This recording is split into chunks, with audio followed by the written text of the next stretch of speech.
A service of KIBMradio.com, the Internet's home for an all old-time radio.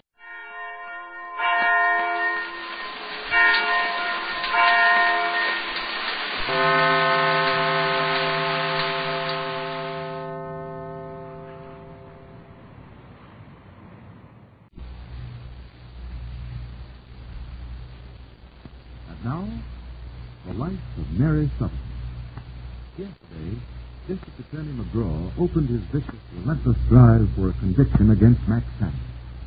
Worn and deeply distressed at the day's proceedings, Mary returned home, accompanied by John Benson. Together, they faced the reality that in a few days, Max might be given a prison term. And then what? Both saw that Danny Stratford, husband of an invalid wife, and Mary Sothern, wife of an imprisoned husband, would be in the same boat, confronted by similar temptations. And on this desperately plaintive note, we left you.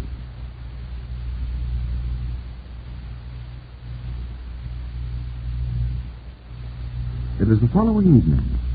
Mary has remained home with Phyllis while the others have gone to Fulton to attend the second day of the trial. An afternoon paper lies in Phyllis's lap as she sits in her wheelchair. Phyllis? What? Oh, I'm sorry, Mary. I was thinking of Danny, Max, and you. Well, I'm glad I didn't offer you a penny for your thoughts then. They weren't worth it. Oh, I like that. Danny's my husband, and Max is my brother. And Max is my husband. But, look, try not to think of him too much, huh? I always think of Danny. I can't help it. I've got to think about him. That's part of the bargain in being married. Thinking of each other and belonging to each other. Belonging to each other. In spirit, yes. Why not? I don't believe that. Because you're so young, dear, both of you. Suppose Max goes to prison. How would you feel about it? Phyllis, I stayed away from court today because it's the same cruel business over and over and over again. The business of taking Max out of my arms. But I know that people can be out of each other's presence for a long, long time and still be together. The marriage vows say, until death do us part. But ask old folks, people who were happily married, people who've had golden wedding anniversaries and then lost their dearness. They aren't parted, even by death. No, they sit in the twilight, smiling sweetly to themselves, while their children and grandchildren say sadly, "Oh, poor mother, she misses Dad so much." Or, "Poor grandfather, he's lost without Granny." But they're wrong, Phyllis. They're with each other, the old folks, somewhere on the other side of the night, together in spirit. Oh. But we're young. You're young. We need love and someone to care for. And someone who cares for us. And it's worse with me than with you. Me, I'm a cripple. Danny loves you, Phyllis. And you've already given him 2 beautiful children. We always said 3 would be just about right. I know. Now, don't be angry with me. But I was reading a book, trying to think of other things. There was a picture of an old sailing ship in it. Mm-hmm. There's a figurehead on the front of the book. Oh, yes, I know what they are. A wooden carving of a beautiful woman. But isn't so? It was only half a woman, carved out of wood. It looked like a woman, but it wasn't. It was there. No life. No life out of it. Just wood. Mary, I'm afraid of leaving them. I'm just no good at. I'm not wanting. Nonsense, Phyllis. Really, I'm going to be quite impatient with you. Oh, it was just that picture that was thinking again, and then I get so terrible. Well, I think I'd better stay home with you a little more. I'd like it, Mary. Only I thought during the trial... I told you I can't stand sitting there and watching them tear Max to bits. I'll read about it in the papers. I wonder what happened after the recess in court. Papers just up until 12 o'clock. Same old thing. Questions and answers. Question, answer. QA. What the mighty prosecutor said. What the witness said. Objection. Overruled. Sustained. It's an inquisition. A three-ring circus, though. Well, according to the paper, Max's lawyer sounds kind of smart himself, considering. The prosecutor's got these captured gamblers who turned state's evidence to testify, and well, the defense just digs up their criminal records, and that's the end of them. Yes. The word of gunman and gangster can't be worth much in court. What about Cheney? He's a gambler, too. Yes. Mr. Cheney is different. He's been friendly with Max. He knows more about Max than any of those others. If he testifies damagingly... Well, he will, won't he? That's why you were so nervous about him turning up, and so he finally gave himself up. The prosecutor might be saving him for the final blow. Are you going to do that? I think so. It'll be the last day of the prosecution. I want to be near Max then. I hope Cheney doesn't understand this afternoon. Oh, that must be Danny. Or Dr. Benson. I'll be right back, Phyllis. Oh, I hope it's something good for Cheney. The wind can always blow from the north. Oh. How do you do, Mrs. Sanders? May I come in? Why, yes, come in, Mr. Proof. May I have your things? Thank you, but I stay just a moment. Oh, good evening, Phyllis. Hello, Mr. Proof. May I have a word with you, Mrs. Sanders? I'll go now. No, Phyllis. What is it, Mr. Proof? Well, yesterday I volunteered my good offices in a little matter concerning your husband. About getting acquitted if he turned over his control in Sanderson? Softly. We aren't alone, though. I can trust Phyllis. And let me thank you, Mr. Proof, for giving us reasons of hope. Hope? Yes. Max's being sentenced would solve your problems most neatly. The fact that you offered to get him acquitted shows that you believe he just might not be convicted. So, thank you. Think just as you like, Mrs. Sanders. Just now I'm here to make another friendly gesture. Yes? Yes. I've been speaking to William Brown, the superintendent of the mill. Oh? He's been sounding out the sentiments of the mill hands as regards you and your husband. He reports very reluctantly that sentiment is not good. I suppose that makes you very unhappy. Beside the point, I simply wish to warn you that if your husband is convicted, it might be wise for you not to remain in town. The people would likely resent your presence. I hope you understand. And Mr. Brown shares that prejudice? He is a servant of the people. As the mill goes, so goes Sanders. I still don't believe it. Like if Mr. Brown on the telephone for you? No, I can see that point. Naturally, they wouldn't want me around as a reminder that they once had that trust in that family. I merely wish to prepare you for the eventuality. Thank you. And goodbye, Mr. Proof. Another moment. You may be interested to know that your good friend, Mr. Cheney, will testify tomorrow. Goodbye, Mr. Proof. Yes. Yes, of course. Goodbye. Goodbye. Is it all true? Could he have had Max acquitted? He offered to, and I refused, Phyllis. May heaven and earth has been forgiven if I did so. And now they want to drive you out? Well, there's no right to. Phyllis, we're sisters under the skin, but we won't be unwanted women, will we, darling? Not without the fight of our lives.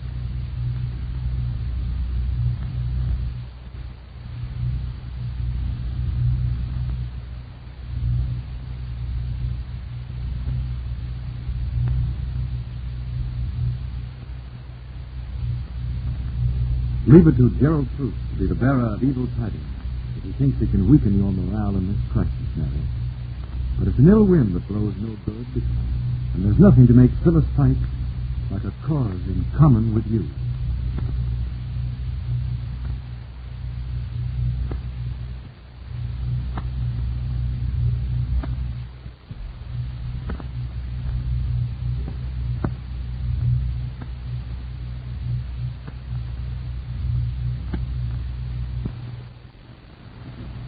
219.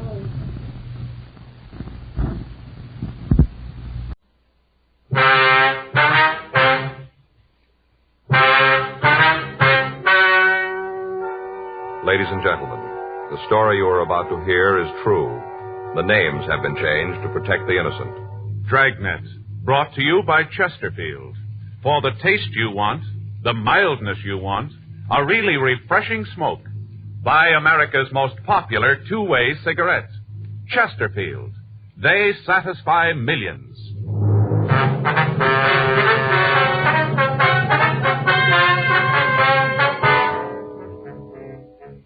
You're a detective sergeant. You're assigned a robbery detail. You get a call that a woman has been badly beaten. She can't describe her assailant. He's still at large. Your job, find him. For the taste you want, the mildness you want, for a really refreshing smoke every time, you should change to Chesterfield. On every count, they satisfy millions. They'll satisfy you. Chesterfield is the cigarette proved highest in quality, low in nicotine. The cigarette tested and approved by 30 years of scientific tobacco research. The cigarette with the taste and mildness you want. Yes, the Chesterfield you smoke today is the best cigarette ever made. Best for you. It all adds up to Chesterfield's world-famous slogan. They satisfy. Regular or king size. Try Chesterfield today.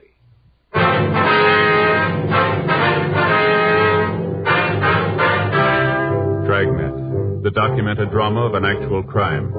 For the next 30 minutes, in cooperation with the Los Angeles Police Department, you will travel step by step on the side of the law through an actual case transcribed from official police files. From beginning to end, from crime to punishment, Dragnet is the story of your police force in action. It was Monday, January 14th. It was raining in Los Angeles. We were working the night watch out of robbery detail. My partner's Frank Smith. The boss is Chief Detective Thad Brown. My name's Friday. We were on our way out from the office, and it was 11:47 p.m. when we got to 7982 Oakwood Avenue. Front door. What is it? Police officers. We'd like to see Miss Griffin. How do I know? Beg pardon? How do I know you're cops? Here's our identification. Hand it here. Pardon? Pass it through the door. I want to see it good. All right, here you are. Yeah. What do you think? Well, your guess is as good as mine. Come on in. Thank you. Hurry up. Don't let all the rain in. Yes, ma'am. And if I have my identification back, please. Take your coats off right here. I don't want you tracking water through the house. All right, could I have that identification card? You don't please? mind my being so careful about what's happened here. Got to take all precautions, you know. Yes, ma'am. Come on into the sitting room. I'll take that card. Thank Which you. one of you is Sergeant Friday? I am. You're the one who called. That's right. Who's he? This is my partner, Frank Smith. Uh-huh. Well, sit down. Here's your card. Thank you. Get you anything? Cup of coffee? Maybe some hot cocoa? No, thank you. Well, suit yourself. What is it you want? We understand you know Mrs. Kieran. We're neighbors. Mm-hmm. Maybe you can tell us what happened here tonight. Seems like you'd have the story, being cops and all. Well, we'd like to hear you tell it, ma'am. All right. I was here tonight watching the TV, just gone out to the kitchen to get a plate of snacks for the late show. You know, kind of like to munch. Mm-hmm. Well, all of a sudden I heard this scream real loud. I wasn't watching the television right then, so at first I thought it was from the set, you know, like a drama. Yes, ma'am. Didn't think nothing about it right then. Got myself all settled for the movie, and then I heard another scream. That's when I knew there was something wrong. How's that? There was a quiz on the television. No reason for any screams. Right then there was another one. Then I knew it was from next door. Yeah. So I got my coat and umbrella and went over there. I see. Knocked on the door, but didn't get no answer. Well, I went into the house, all dark, not a light on. Went right in and called to Mrs. Kieran, called to her. Mm-hmm. Didn't answer, but I could kind of hear something off to the back of the place. Uh-huh. Sounded like somebody crying. Sounded like a whimper, soft. Yeah.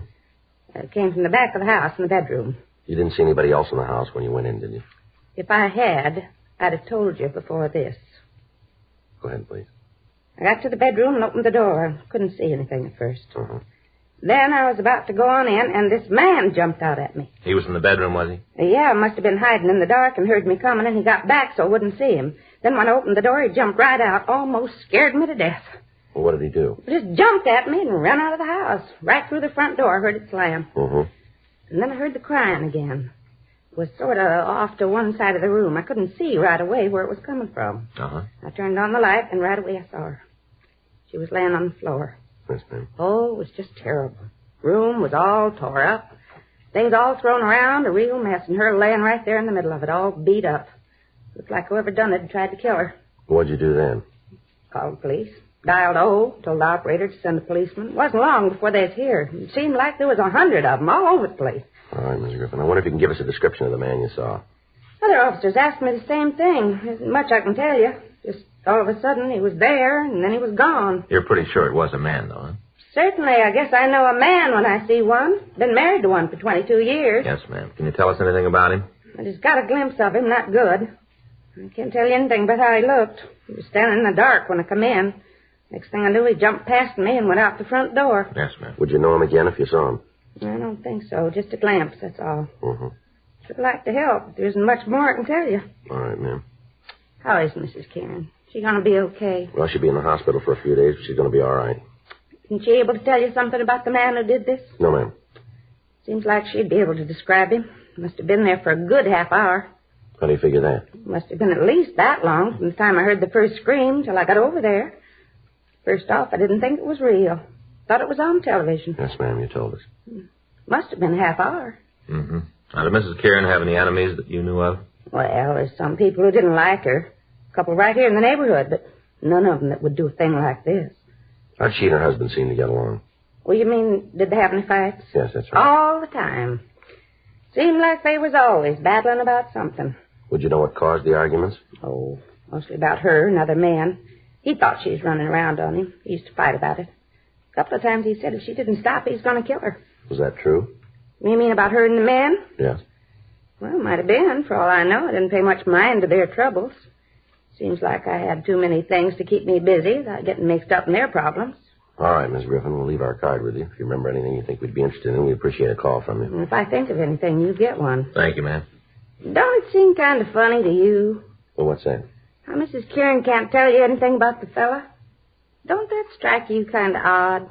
How do you mean? Well, if somebody is in my house for that long, I'd be able to tell something about him. Something for sure. Mm-hmm. Of course, I guess with the lights off, maybe she couldn't see. And then again, Yes, ma'am? maybe she don't want to tell you.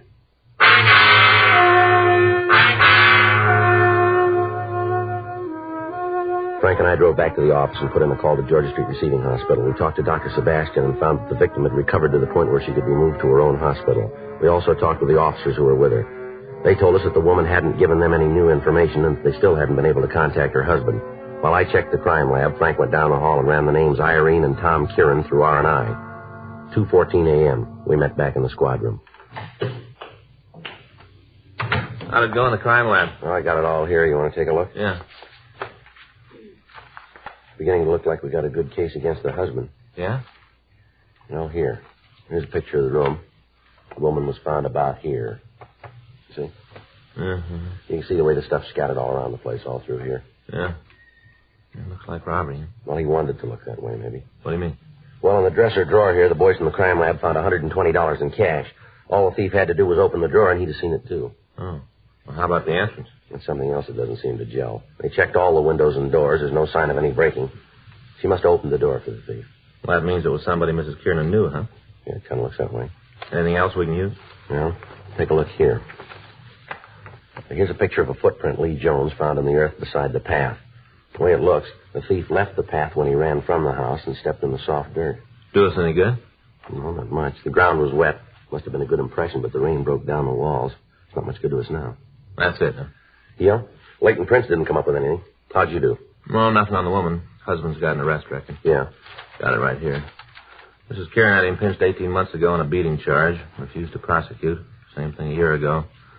And here, besides her complaints, he's been booked for ADW and suspicion 211. Got any big time? No, never drew a conviction. Now, Joe, the thing I don't understand, if it was her husband, why doesn't she beef him? She wasn't worried about having him arrested before. I don't know. There's something wrong about it. Well, there's got to be an answer someplace. You tagged the stats office? Yeah, I gave him what we had on the guy. They're going to start a run on the MO in the morning. Better get the rest of this information down to him. Yeah, we can drop it off on the way out, huh? Right. So you got that list of the husband's friends? Uh-huh. Well, let's talk to them. Maybe they can tell us where he is. Okay. Hot shot. I'll get it. What is it? Stats officer going to have to wait, I guess. Huh? 1824 Studio Court. Well, that's a couple of blocks from Kieran's. What's the call? Woman slug.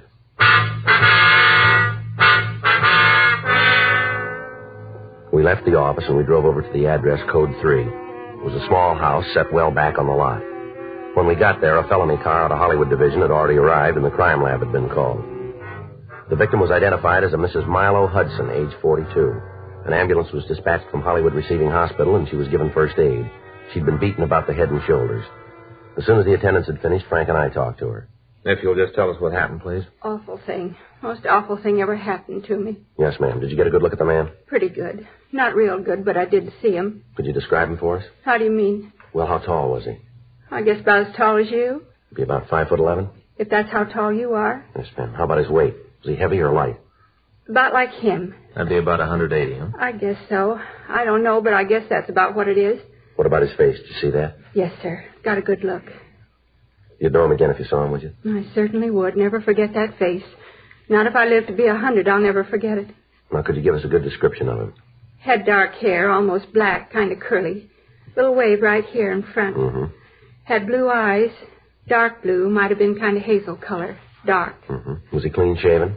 You mean did he have a mustache? Yes, ma'am. No, didn't have anything like that. Mm-hmm. Was there anything about him that might make it easier for us to identify him? I don't think I know what you mean. Well, did he have any scars, any birthmarks, anything like that? Let me think. Seems there was something, but I can't remember what. This man say anything to you? Not at first. When he came in, he didn't say a word, just pointed the gun at me and motioned back into the house, like he wanted me to get back there. Uh-huh, but he did say something to you later, is that right? Yes. When we got to the bedroom and he started to go through the place, I told him he better get out because my husband would be coming in any minute. I see. He smiled and said he knew George didn't get home till 4:30. He used your husband's name, did he? Yes. Come to think of it, he did. I didn't pay much attention to it before, but he did. Do you think you ever saw that man before? Not that I remember. But you're sure you'd know him if you saw him again? I sure would. See, I remember what it was about him. Yes? You know, you wanted something about him that'd make it easier to tell if he was the right man. That's right. He had a scar. Small one right here, by his eye. Made it look like his left eye was real big. Gave him a funny look. Mm-hmm. That what you meant? Yes, ma'am. I wonder if you'd come down to City Hall and go through some pictures for us. Well, I want to do everything I can to help. I'm supposed to check with my doctor. If he says it's all right, I'll be there. When would you want me? Well, if you could make it in the morning. If the doctor says it's all right, I'll be there. Okay, thanks, Mrs. Hudson. We can send a car for you if you like. Might be better if you did. George likes to sleep late and I don't drive. All right, ma'am. We'll call you in the morning. Sure hope you can catch the person who's done this. Lord knows how many more people he's going to hurt. Yes, ma'am. Just seems to know all about people. When they're going to be alone and all, seems to know all about them. Mm-hmm. Knew right where everything in this house was, all the way. Knew right down to a T. You're sure you never saw him before, is that right? Positive. You don't forget that kind of face. See it once and you remember it all your life. Was there been anybody new in the neighborhood? I don't understand what you mean. Well, like any salesman, door-to-door canvassers, anything like that. Residential neighborhood like this, there's always somebody around trying to sell something. Must be a couple of people a day come to the door. But I'm sure the man who hit me wasn't one of them. All right, ma'am. Thank you very much. Not at all, Sergeant. I want to do all I can to help you get him. Mm-hmm. Do you have any idea who he is, where to find him? Not very much, Miss Hudson. Terrible to think about it. A man like that roaming the streets. Woman isn't safe in her own home anymore. We'll get to him, ma'am. I should hope so. But what do we do in the meantime? Just sit here and wait for this lunatic to kick the doors down? Well, we'll do everything we can. Awful. I'll never forget how he came in here, shoved me around. Just never forget it. Well, that makes you even. What? He won't either. We got out a supplemental broadcast carrying the description of the suspect, and then we continued to talk to the latest victim. She was unable to come up with any additional information. 4:30 a.m. The crew from the crime lab finished up their investigation, and Frank and I went back to the office. We left the description of the suspect at the stats office, and we asked R&I to check the oddity file for a possible identification on the scar that the suspect had. 5:21 a.m. We signed out of the office. The next day at 9:26 a.m., we met with Chief Brown and Captain Donahoe, and we went over the case with them. Because of the method of operation used, it became apparent that the thief was acquainted with the habits of the people in the neighborhood. 2 additional teams of men were assigned to the case, and they began to canvass the area for information on people who appeared to be loitering in the vicinity. It was also decided to assign 3 more police units to patrol the streets during the night hours. We checked all FI cards that had been filed in the area. That afternoon, Milo Hudson came down to the office and went through the mug books, but she was unable to make an identification. She was shown pictures of Tom Kieran, the husband of the first victim, but she stated positively that he was not the man who'd beaten her. The list of possibles came back from the stats office and was checked without result. A week went by. In spite of the additional men involved, the suspect hit 3 more times. In each case, the M.O. was the same. In each case, he escaped. However, we were able to get a little more information on him. We had the artist in Crime Analysis Division draw up a composite picture of the suspect, and we had it distributed to all officers in the city. The daily papers ran it on their front pages. Thursday, January 24th, 5:20 p.m. Frank and I got back to the office from dinner. I want to call Faye and tell her it looks like a late night. All right, I'll check the book. Anything? No. We called her from Pinky. Yeah? He and Leitner talked to that magazine salesman. Check out? No. The guy just got in town a couple of days ago. Description's pretty far off. Oh. I got it. Robbery Friday. Yes, ma'am, that's right. Well, we can take it. All right. What's that address again? Yes, that's Studio Court. Yes, ma'am, we'll be right out. No, don't do anything. If he wants to leave, don't try to stop him. That's right, we'll be right there. Woman out on Studio Court. Yeah. Says she thinks the suspect's in her house now.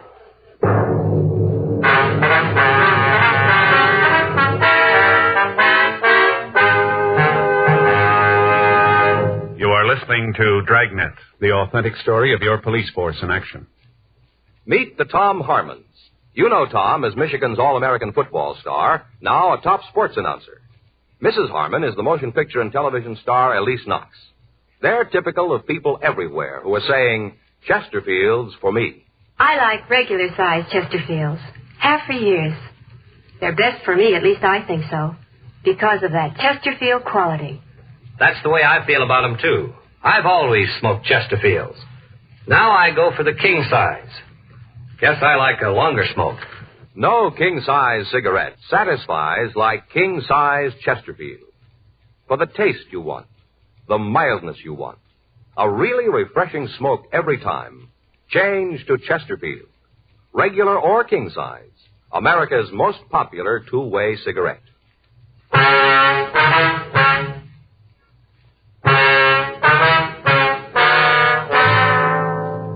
Frank and I left the office and drove over to the address we'd been given on the phone. As we pulled up in front of the house, we could see a man standing on the porch. We got out of the car and we went up the walk. At the front door, we met the woman who'd called. She said that the man had rung the doorbell and had tried to force his way into the house. She went on to say that her husband wasn't home and that she'd managed to stall the man until we got there. We took him back to the city hall and talked to him in the interrogation room. He identified himself as Victor Nadell. Frank went down the hall to run him through records and identification. A lot of trouble you guys are causing me. No reason for all this. What were you doing at that house? Trying to earn a living. You have to force your way in to do that? Oh, that old broad's off her rocker. I didn't try to get into the place. She says you did. She's flipped. What do you do for a living? I work. You know another way? What kind of work? Salesman. What do you sell? Right now I'm selling lots. Real estate? Yeah. Where? Tract out in the desert. Who do you work for? I don't think I'm going to tell you that. You're not going to get them in no trouble. We're going to find out anyway. Now, why don't you save yourself a lot of grief and tell us? You get paid, you dig it out. You ever been arrested? A couple of times. Where? Oklahoma. What for? Call it hijacking. Robbery? Same thing. You ever do any time? No, they couldn't nail it down. Where do you live? Got a room down on East 5th, room and privileges. Who do you work for? That's your job. How long you been in town? A couple of months. You been working for this real estate company since you got here? Yeah, I got the job a couple of days after I got off the train. How'd you get it? Answered an ad. You ever see that woman out on Studio Court before? No. You don't know her? I told you. She'd have no reason to tie a bad beef on you, would she? She's doing it, ain't she? It's kind of silly without any reason in it. Yeah, she's a woman. That's all they need. All right, empty your pockets out on the table here. Why? Come on.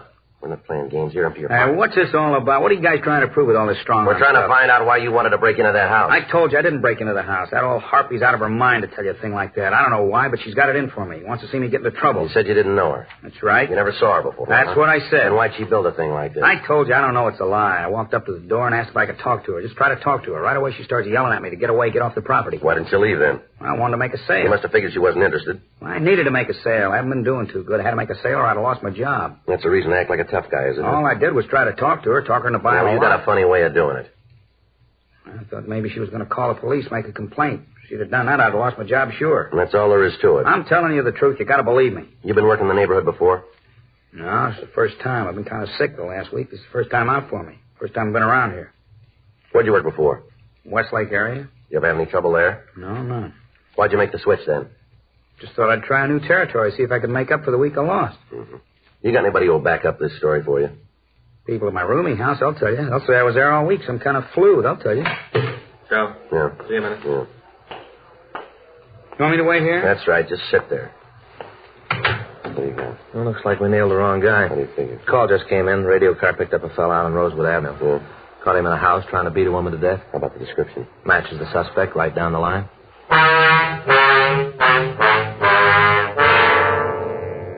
Victor Nadell was booked in at the main jail pending further investigation. We were unable to connect him with any robbery, but Perry Thomas of the city attorney's office issued a complaint charging violation of Section 415 of the Penal Code. At 7:46 p.m., the suspect we'd gotten a call about arrived at the city hall. He was fingerprinted and checked through R&I. We found that he'd served a year and a day in New York State for breaking and entering. He'd served a sentence in the state of Washington on similar charges. Physically, he matched the description we'd gotten from the victims. While Pinky Meade and Dee Leitner contacted the women and asked them to come down to the office, Frank and I questioned the suspect. Rudolph Marnell, is that your true name? Yes, sir. Where do you live? My home's out in Hollywood. It's a big place. Narrow it down, will you? Ledgewood Drive, 2917. You ever been arrested? Yeah, you know that. It was a mistake, though. Both times? Well, the second time was because of the first. What do you mean by that? Now, once you've done time, it seems like anything goes wrong, the cops are on your back, just like this. Mm-hmm. You want to tell us what happened out there tonight? You mean on Rosewood? That's right. Big misunderstanding. Well, you tell us about it, will you? I wanted to use her phone. I don't know. I guess she got scared about something. All I wanted to do was make a call. How'd you ask her? Regular way. Told her I was in trouble. Asked if I could phone. Next thing I know, she's screaming up a storm. There's cops all around me. According to this report, you didn't stop when you were told. Is that right? I guess so. Well, is it or isn't it? Yeah. Why'd you run? Well, I didn't know what was going on. I got a record. I had enough to do with cops to last me the rest of my life. As soon as I heard the sirens, I took off. I guess I didn't hear that cop tell me to stop. Yeah. Kind of hard to believe. Well, you believe the woman who says I tried to slug her. You believe her, but you don't believe me. You see, that's what I meant. What's that? Well, as soon as you fall once, there's a dozen cops right behind you all the time waiting to stomp on you. You ever figure that you helped build it that way? Well, it reads good, but you ain't got nobody on your tail. All right. Now tell us again about tonight. I told the cops who picked me up. I told the cop who fingerprinted me. I already told you once. Now, how many times you want to hear it? Until we get it the right way. Well, how are you going to know? We'll find it. Come on. Go down to the interrogation room. Go ahead. Down this way.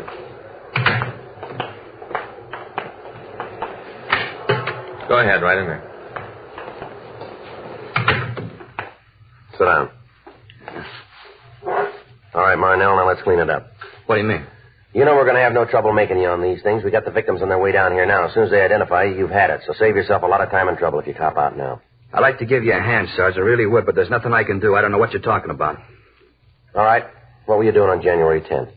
10th? That's right. What day was that? Thursday.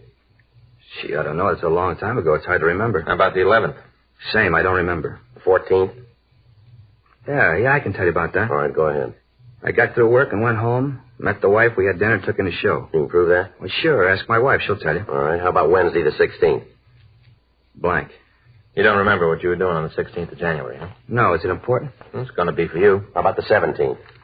That'd be Thursday? That's right. I stayed home and watched the wrestling on television. You can prove that, can you? Sure. Had some people in to watch the matches. Give us their names, will you? Yeah. Who was wrestling that night? Oh, you want them all or just the main? Well, how about the semi-windup? Well, let me think.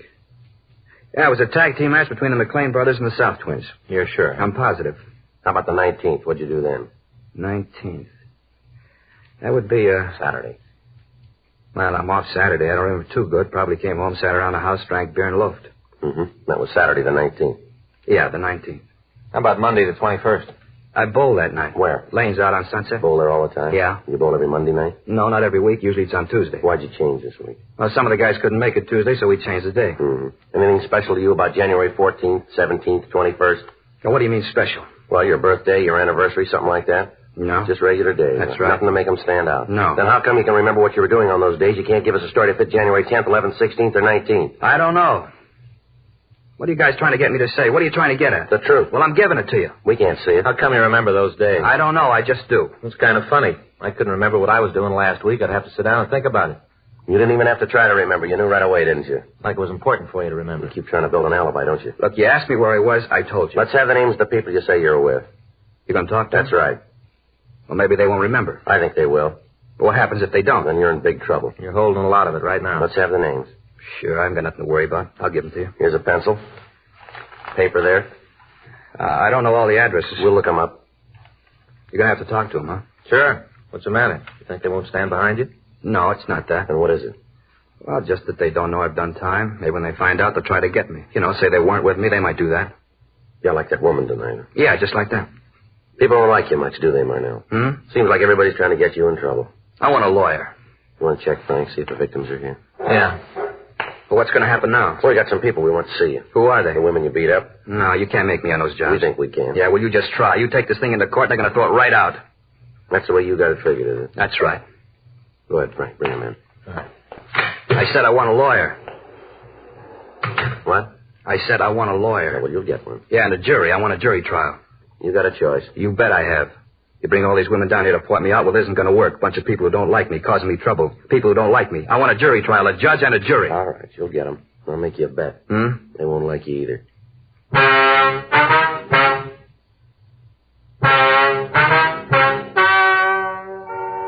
The story you have just heard is true. The names were changed to protect the innocent. On May 16th, trial was held in Department 98, Superior Court of the State of California, in and for the County of Los Angeles. In a moment, the results of that trial. Now, here is our star, Jack Webb. Thank you, George Fenneman. You know, the Chesterfield you smoked today is the best cigarette ever made, and best for you. Now, that's a fact. And to my way of thinking, it's the very reason for you to change to Chesterfield. Try 'em either way, regular or king size. If you try 'em, I think you'll say with all of us, Chesterfield's for me.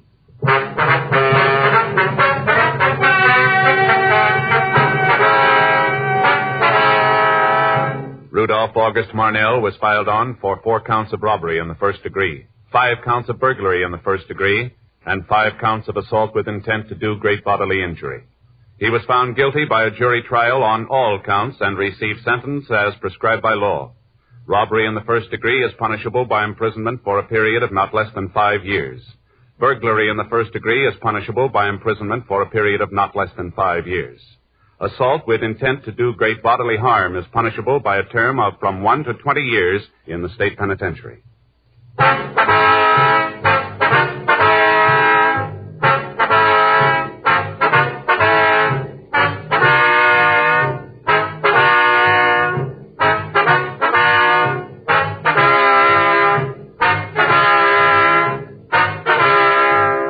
You have just heard Dragnet, a series of authentic cases from official files. Technical advice comes from the Office of Chief of Police W.H. Parker, Los Angeles Police Department. Technical advisors, Captain Jack Donahoe, Sergeant Marty Wynn, Sergeant Vance Frazier. Heard tonight were Ben Alexander, Virginia Gregg, Helen Cleve. Script by John Robinson. Music by Walter Schumann. Hal Gibney speaking. Watch an entirely different Dragnet case history each week on your local NBC television station. Please check your newspapers for the day and time. Chesterfield has brought you Dragnet, transcribed from Los Angeles. Filter cigarette smokers, here is headline news. Nationwide demand for L&M filters drops price. Now you save up to 4 cents a pack, 40 cents a carton. Now everyone can afford America's highest quality and best filter tip cigarette. Remember, only L&M's have the miracle filter tip containing alpha cellulose.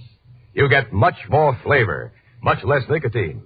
Buy L&M filters, the distinctive monogram cigarette at the new low price. L&M filters.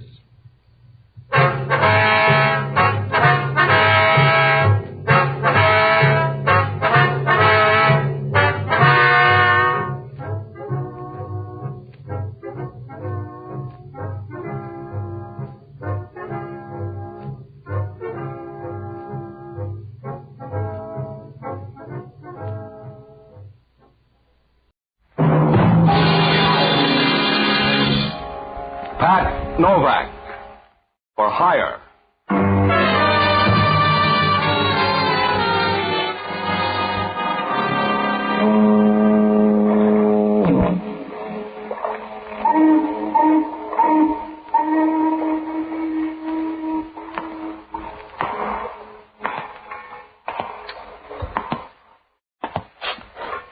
Sure, I'm Pat Novak. For hire.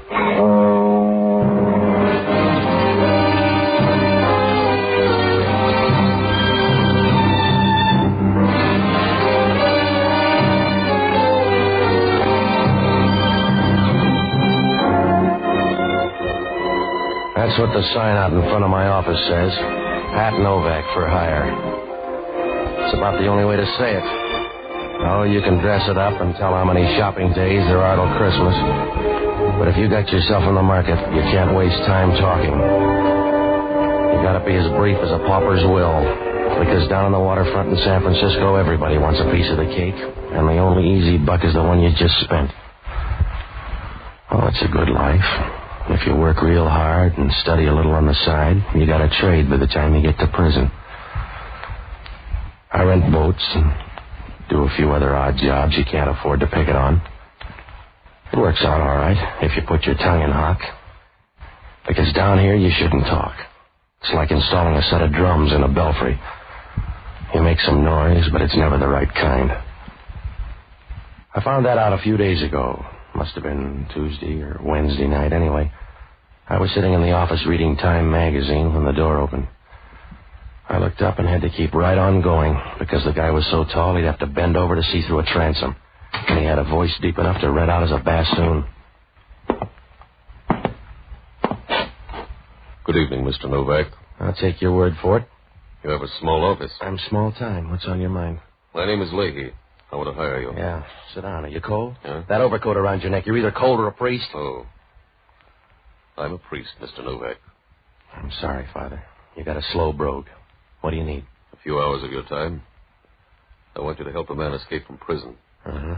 Father, you'll never get along with the bishop. Mr. Novak, in a curious way, this is an errand of mercy. Well, this isn't my year for mercy. I'm sorry, Father. Maybe you don't like to hear it that way, but if I got the right fee, it wouldn't be mercy anymore. When I say it's an errand of mercy, that's what it is. Sometime tonight, a man is going to break out of Alcatraz. If he's allowed to get into town, he may kill somebody. You want me to stop him? That's right. And if he doesn't kill anybody, he can still be shot down by the police. Well, that's the percentage, Father. If he comes off that rock, he knows that. Stop worrying about him. If you could bring him to me, I know I can talk him into going back. Tell headquarters they'll do the same thing. If I did that, I'd break a promise. This is the only thing I can do. Will you help me? Yeah, I suppose. How do I pick him up? Tread water in the bay till he comes by? He's due in at Pier 19 sometime tonight. When he comes ashore, bring him to me. I'll be waiting at the ferry building. Yeah, well, suppose he doesn't want to come. Suppose he wants to party. How am I going to get him there? I don't ask you how to say the beads. If you're any good, you'll get him there. But you don't want him in sections. I want him all at once, Mr. Novak. I wouldn't ask you this if it weren't important. But I gotta help him. He's one of my boys. Yeah, sure. What's his name? Joe Feldman. Feldman? Yeah. If I don't worry about the spelling, you don't have to either. He's one of my boys. Slow down. Nobody's pushing you, Father. I don't know when he's due, but I'll be at the ferry building from 8 o'clock on. Yeah. I only got one worry. Huh? Is there really a guy named Father Lahey? I suppose you'll have to take a chance on that. Yeah, well, it's a big chance. You come in here with a story anybody can see through like a screen door, and I'm supposed to buy it. You could dig up a collar. What happens if you're a fake? Just try to guess right. Suppose I don't. Then you're in the same spot Pontius Pilate was. Good night, Mr. Novak.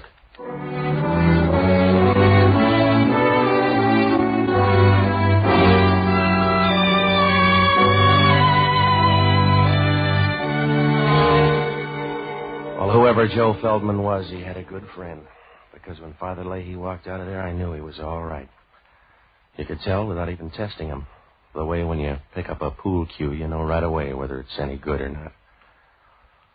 He stood at the door for a minute, and then he walked out.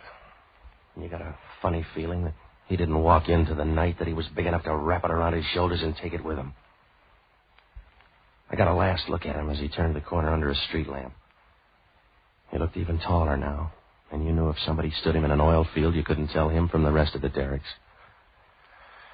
Well, I made a couple of phone calls, and then I closed shop and went down to the end of Pier 19 to wait. The bay looked as dark as a bruised crow. The fog was beginning to drift in over near the piers. By 9 o'clock, you couldn't see a thing. You felt like a guy trying to shave in a bathroom full of steam. I was about 30 feet from the end of the pier when a small boat pulled in and let somebody out. I was sure it was my boy, so I moved behind a shed and waited. The boat pulled away, and the guy started down the dock. I waited until he moved past me. Oh, sorry. You ought to be glad. How's the rock? Huh? You lonely, mister? What do you care? If you are, buy a beer and talk to the bartender. I'm busy. All right, you're tough, Feldman. Let's go now. You got dates for us? You're going to see Father Lahey. Come on. Oh, you doubling for Gabriel? Leave me alone, mister. I don't want to go. Now, look, Junior, if we draw straws, you're going to get the short one. Oh. That's supposed to be a gun in your pocket? Well, you get a chance to find out. That's what I'm going to do, because I have one, too. If it starts to hurt your stomach, back down. Now, where's yours, Mr. Timid?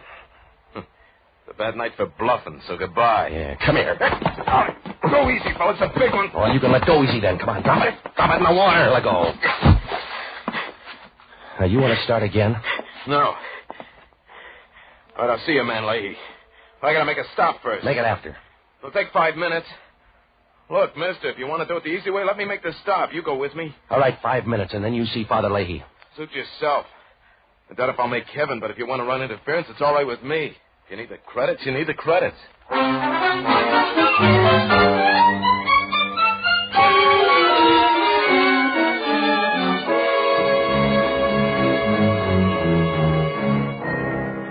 Joe Feldman wasn't very friendly. He sat over in the corner of the cab, and he didn't say a thing. He just kept looking at me and waiting, like a guy feeding arsenic to a rich ant. A few minutes later, the cab pulled up in front of a hotel on Geary Street, and we walked in. One look at that lobby, and you got the idea. The place was about as cozy as an abandoned mine shaft. Over by the wall, there was an old mohair couch, and the legs on it were so warped pretty soon it was going to look like period furniture.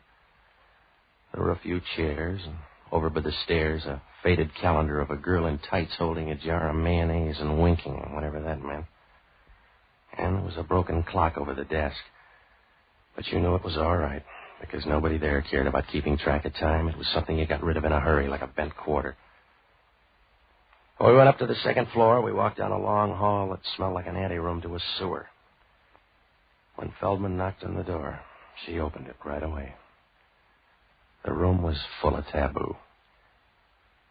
She stood leaning there for a minute, the sort of a girl who moves when she stands still. She had blonde hair. She was kind of pretty, except you could see somebody had used her badly, like a dictionary in a stupid family. Feldman seemed to know her. Hello, Ann. Well, the harvest hands arrive all at once. Yeah. It's good for the crops, but tough on a woman. Come in. Who's your friend? A missionary, I guess. He grabbed me down by the docks. Does he talk or just stand there looking healthy? He growls a little. Do you really growl? Come on, hurry up, lady. Your friend's got a date. I'll bet you bite instead. Don't worry about him. He can go over in a corner and play fifth wheel. Now, look, he's got 5 minutes. Use them quick. Yes? I came up with a message, Ann. The time's been changed. Stay around till 10 o'clock. All right. That all? Yeah, that's all. You want the other 4 minutes? Let's go. All right. Open the door. Yeah.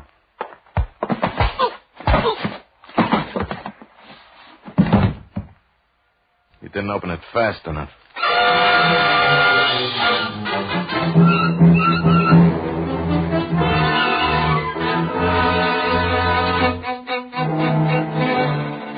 When Feldman hit me, I wobbled for a minute and went down like the price of winter wheat. If Father Lahey had any loose prayers lying around, now was the time to crate them up and ship them over, because I wasn't going to stay awake long enough to test the varnish. I rolled on the floor a couple of times, and then I took a rain check on the next couple of hours.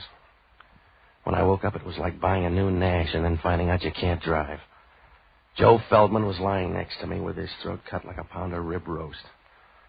His head was over to one side, and his body was twisted over the other way as if he couldn't make up his mind which direction to die in. I got up and rolled him on his back. He was grinning like a Pullman porter at the end of the line, and his mouth was half open as if he expected you to drop in a suggestion on your way by. I noticed right then how thin and small he was, about as fat as a shadow and tall enough to scrape his head on a lampshade. Well, there wasn't anything I could do but wish him luck. So I called the check stand at the ferry building and had them page Father Lahey. About 2 minutes later, he answered. Hello, Father Lahey? This is Novak, Father. Yes? Call in the outfield. Your boy's dead. I see. What happened? Somebody didn't like him lots. I wasn't around for the main event. Where are you, on the pier? No, I'm in some cave up on Geary Street. He wanted to come by here first. Father, who's Ann? I don't know. Has Feldman got a girlfriend? He's got 2 sisters, I think. One of them's named Ann. A tall blonde with lots of speed? That's your definition, but it'll probably do. She was around for a while, in case you ever want to check. What are you going to do? Get on the back stairs and pretend I never heard of Joe Feldman. I'm sorry, Mr. Novak. I'm sorry it worked out that way. So am I, Father. If you liked him, I'm sorry. He may have been a nice little guy. Huh? Oh, I could do without him, but if you like it, I'll say he was a good little guy. How little? I don't know. We could start a picket fence with him. Why? Because you've got the wrong man, Mr. Novak. Huh? If he's under 6 feet, you've got the wrong man. Whoever you've got up there isn't Joe Feldman. Well, he's happy about it now, Father. Whoever he is, I'm sorry. It's the percentage. Why the percentage? If it isn't Joe Feldman, why? That's the waterfront, Father. If your name's Joe Nobody, you still can't do better than 8 to 5.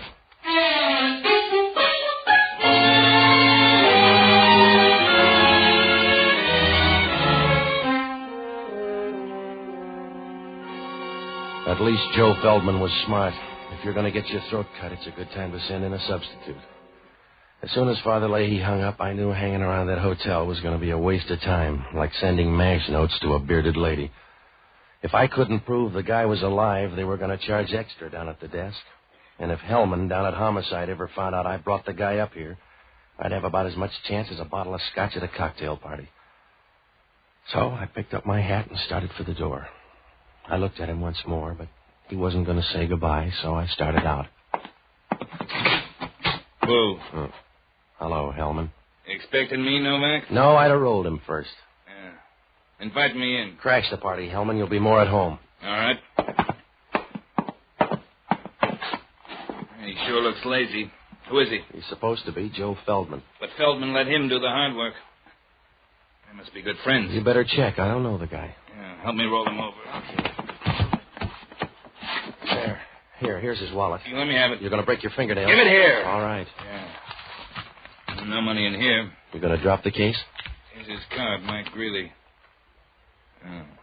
Didn't he like you either? You're wearing out the rug, Hellman. I don't know the guy. You brought him up? I checked at the desk. Well, check on who left then. I brought him up here on a phony lead. Why? Because I was hired to tow him around. He liked the room, so we dropped by. And he cut himself shaving? I wasn't around. There was a girl here for the handshakes. Oh.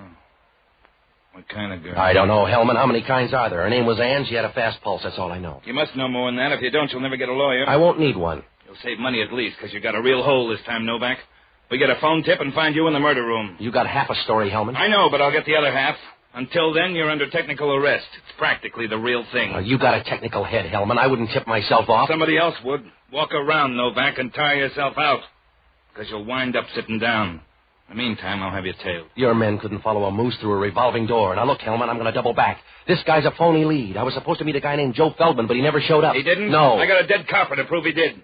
Your boy, Joe Feldman, killed a sergeant named Grubb at the Gold Rush Club a half hour ago. You better start that walk, Novak.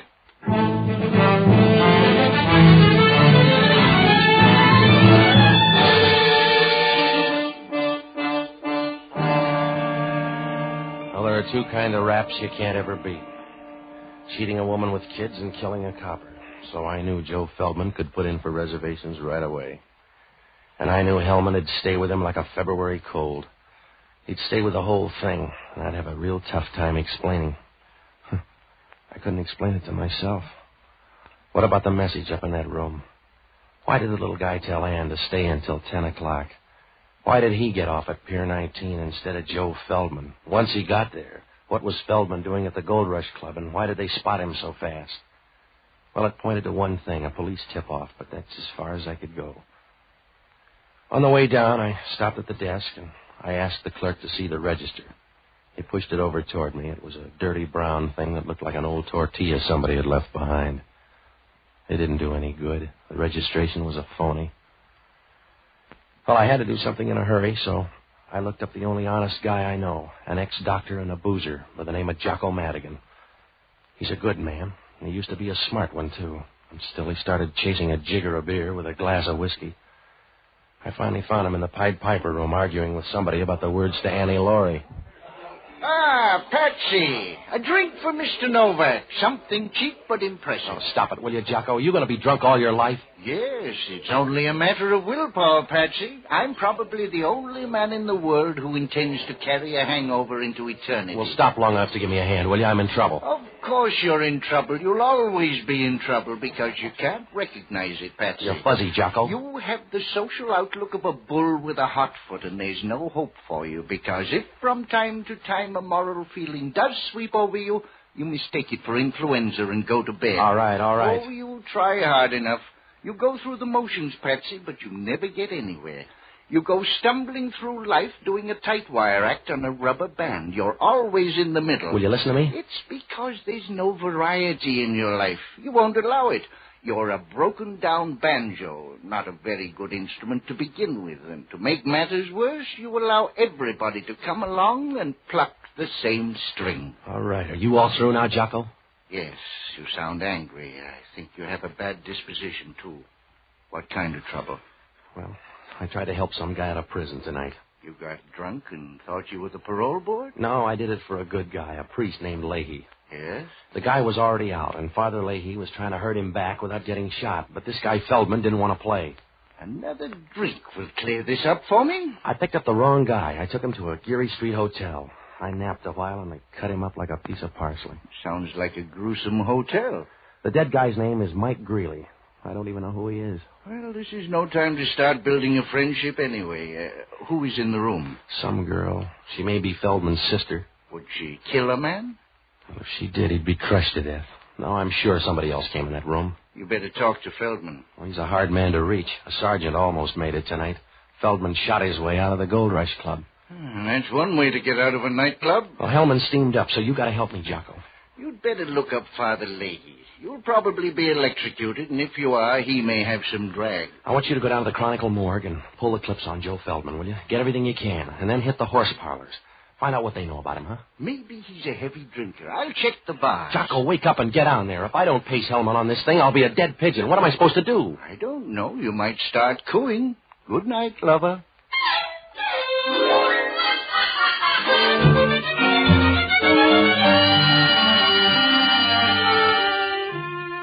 Well, as soon as I left Jocko, I went down to the Gold Rush Club on O'Farrell Street. It was a little nightclub where they charge 80 cents for a drink of whiskey that'd kill a redwood. The floor show was just as bad, and the headliner was an Oriental dancer whose only talent was a zipper. I sat at the bar, and I tried to pry some talk loose, but they liked the boss. I finally got a hold of a fat waitress who should have been wearing a harness instead of slacks. She told me a little. The owner was a guy named Charlie Giffen. He used to make book with Joe Feldman. She told me that Joe's sister worked at the Gold Rush Club for a while, but she got sick a few months ago and quit. I asked the girl if tonight's shooting was a police plant. She didn't know, but she said that Feldman had been in to see Giffen tonight, and on his way out he ran into trouble. I gave her $5, and she looked hurt as if somebody had given her a plow for Christmas. She showed me where Giffen's office was, and I walked back there. Giffen wasn't there, but the taboo was. Do you have the right door, Mr. Novak? You seem to be in all of them. Do you mind if I lean in the doorway? No, but I'll bet you need shoulder pads by this time. Where's Charlie Giffen? Why? I want to ask him about Joe Feldman. Ask me. I'm his sister. I'll ask you about Mike Greeley. Who killed him? I don't know. Is he dead? Yeah, he couldn't stand the bleeding. He was all right when I left. What were you doing up there? Waiting for Joe. My sister and I were going to meet him up there. Relax, Mr. Novak. Relax for me. No, when people relax for you, they do it on the floor. I was out long enough for homicide to catch up. They want me for Mike Greeley, but I'm going to send them you or Joe. You're forgetting my sister Norma. Should I? For most things, yes. But she was up in that room tonight after me. I'll ask her. Ask her about the money, too. Well, you're out in front of me on that. You can see me better that way. Joe had a lot of money on him tonight. With the police out, he wouldn't carry it with him. By now the money's gone, so's Norma. Oh. Do you know where it is? No. Well, you growl and you bite and you lie. You must have a full day. Sit down, relax. I want to see Giffen. He won't be back tonight. Now lean back. That's it, Patsy. Well, you really want that money. I can split a motive. Can you split it 90-10? If you can't, you better get your breath back. I won't need it. I don't want to talk anymore. Come here and make me stop. Over close. If I get any closer, I'll be on the other side of you. Yes. Patsy, you ought to get time and a half, darling. Hello, Anne. Thought you were coming in to curl up with a good book. Mr. Novak came by full of questions. This is Charlie Giffen, Patsy. I got some questions for you, too, Giffen. Well, ask him down the bore of this gun. Over by the desk, Novak. Did you lose that knife, Giffen? By the desk. That's it. Where's the money, Novak? I gave her the last report. Where's the money? Joe gave it to somebody? Try the Red Cross, mister. You got a tender face, Novak. Now get out of this club before I slap on a cover charge.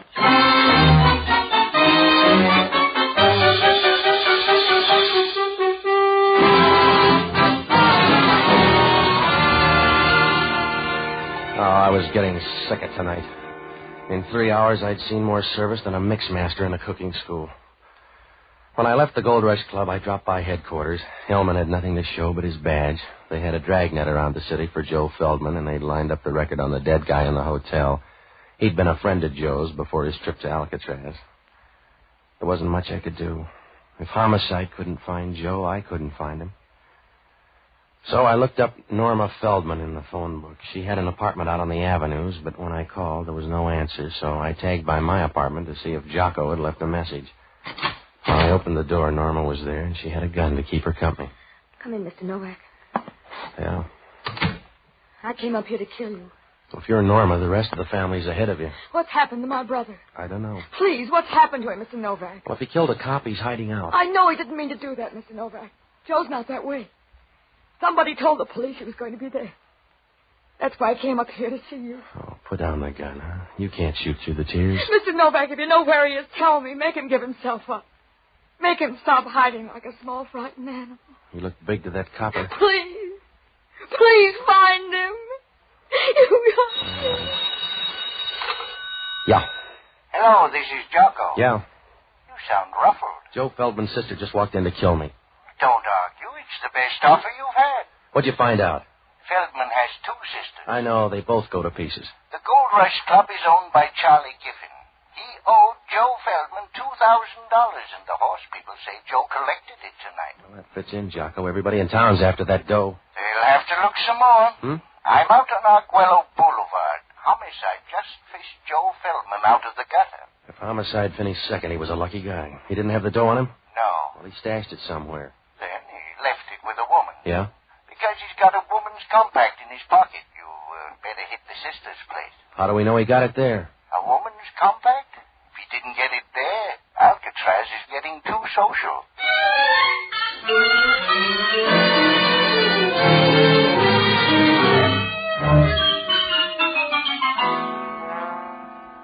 Well, the minute Jocko hung up, things began to fall into place. But I knew the last piece was going to pinch somebody hard.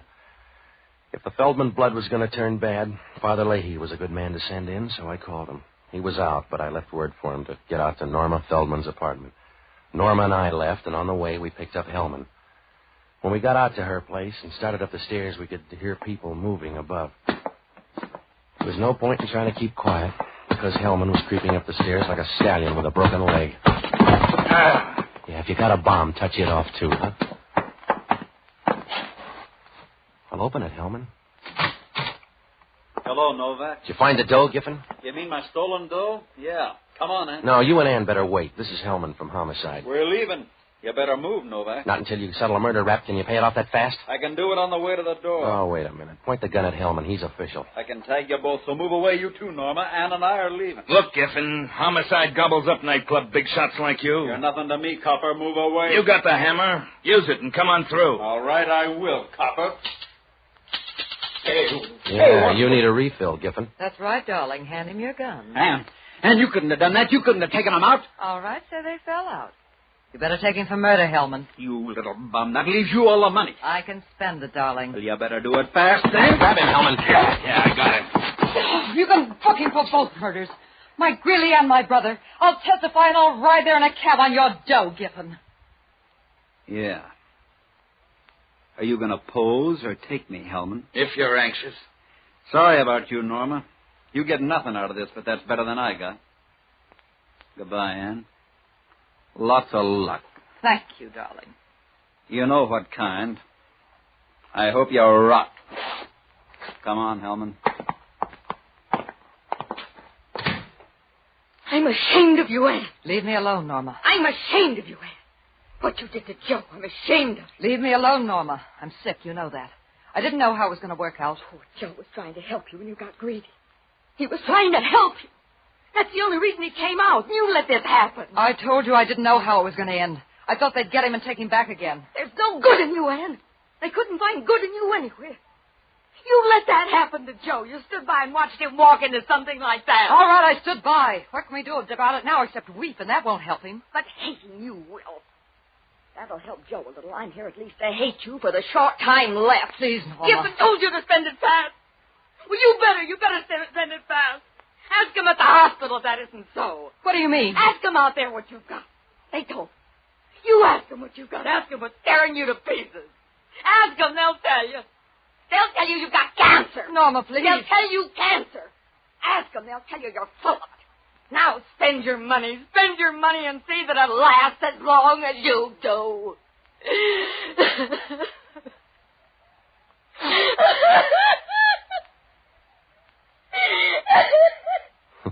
Goodbye, girls.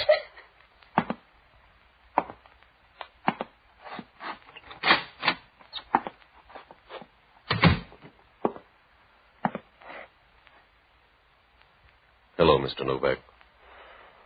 Did you miss much, Father? No. Feldman luck is running kind of bad tonight. It does for some people, I guess. All they get is unhappiness. They wear it the same way you'd wear a sports coat, only they never seem to get a new one. I'm sorry about tonight, Mr. Novak. I'm sorry it's not a smoother world. Yeah. But if it were, you'd be out of a job, Father. See you later.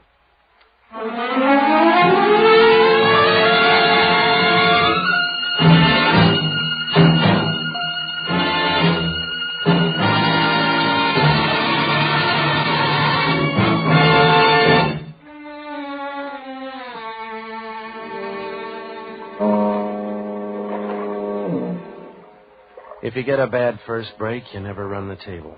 That's what happened to Joe Feldman. Charlie Giffen owed him dough and wouldn't pay up. But Joe didn't care until Norma showed up and told him how sick Ann was, so he decided to collect from Giffen and divide the dough between the girls. Father Lahey couldn't stop him. All he could do was try and make it work out. Joe was going to get the dough and meet the girls in that hotel room, but he changed his timetable and sent Mike Greeley up to tell the girls. Giffen showed up there and figured that Mike had tumbled to a double cross, so he killed him. Ann engineered the double cross, but she didn't mean to go that far. She wanted all the dough and tipped off Giffen. He was supposed to turn the dough over to her and then have the police pick up Joe, but Joe got there early. He took the dough away from Giffen and shot the copper on the way out. Giffen followed Joe and killed him out in Arguello, but the dough was gone. He finally tumbled to Norma's place, and that's how her apartment filled up so fast. Well, Hellman asked only one question. What did I get out of all this? Nothing. Father Lahey offered me $50, but I didn't want it. Jocko was with me, and he offered to give it to charity. I guess he did, because where Jocko spent it, the drinks aren't worth money.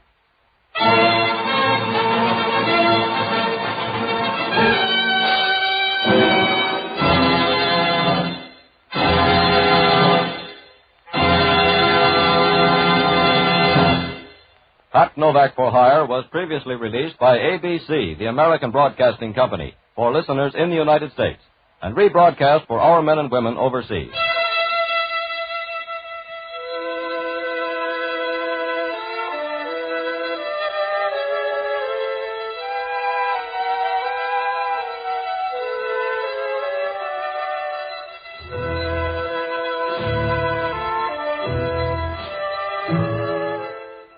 This is the United States Armed Forces Radio Service, the voice of information and education.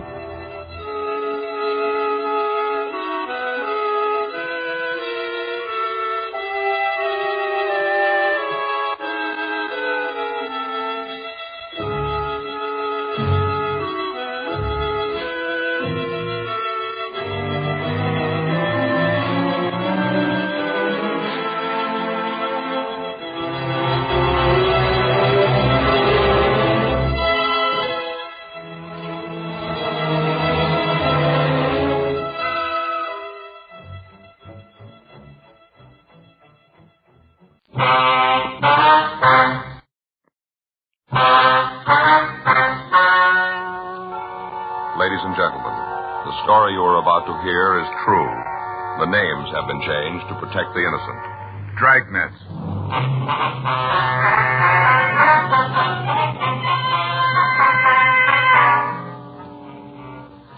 You're a detective sergeant. You're assigned to forgery detail.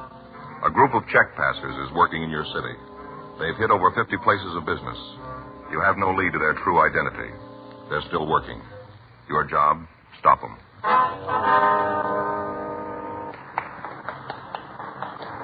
It was Wednesday, July 11th. It was warm in Los Angeles. We were working the day watch out of forgery detail. My partner's Frank Smith. The boss is Chief Detective Stab Brown. My name's Friday. We were on our way out from the office. It was 11:20 a.m. when we got to the corner of York Boulevard and Buchanan Street. York Cannon Market. Yeah, something you're looking for? Like to see Tom Dawson? He's in the back there over by counter 11, cold cereal. Thank you. Yeah? Mr. Dawson? Yeah? Police officer, we'd like to talk to you. Oh, about the check, huh? That's right. Mind if I go ahead with this display? I'd like to get it finished. I got enough trouble with the boss as it is. I don't want to build any more. No, sir. You go right ahead. Is this fellow cop, too? Yes, sir. This is Officer Frank Smith. My name's Friday. Hi. How do you do, Mr. Dawson? Sure hope you can get the guy that gave me the paper. The way it stands now, I'm going to have to make it up out of my salary. I don't make that much. I haven't told my wife yet. She's going to scream like an eagle when she finds out. We got a real strict budget. Sure going to louse it up. Do you have the check? Yeah. I got it right here. Came back from the bank this morning. The boss gave it to me. Here you go. Thank you. Same as the others? Looks like it, yeah. Here. Thanks. How's that look to you? Sir? The display, look all right? Oh, yes, sir. It's fine. Got this mask finished and it's all done. What can you tell us about the man who gave you the check? What do you want to know? Well, what kind of identification did he use? Well, just about the whole thing. Driver's license, social security card, gasoline credit card, the works. Mm-hmm. There's pencil notation on the back of the check. Just his license number. Let me take a look. Here. Yeah, that's it. I figured sure it'd be good. Nice-looking fella. Sure never going for a paper hanger. Can you give us a description of him? Yeah, sure can. I got a good look at it.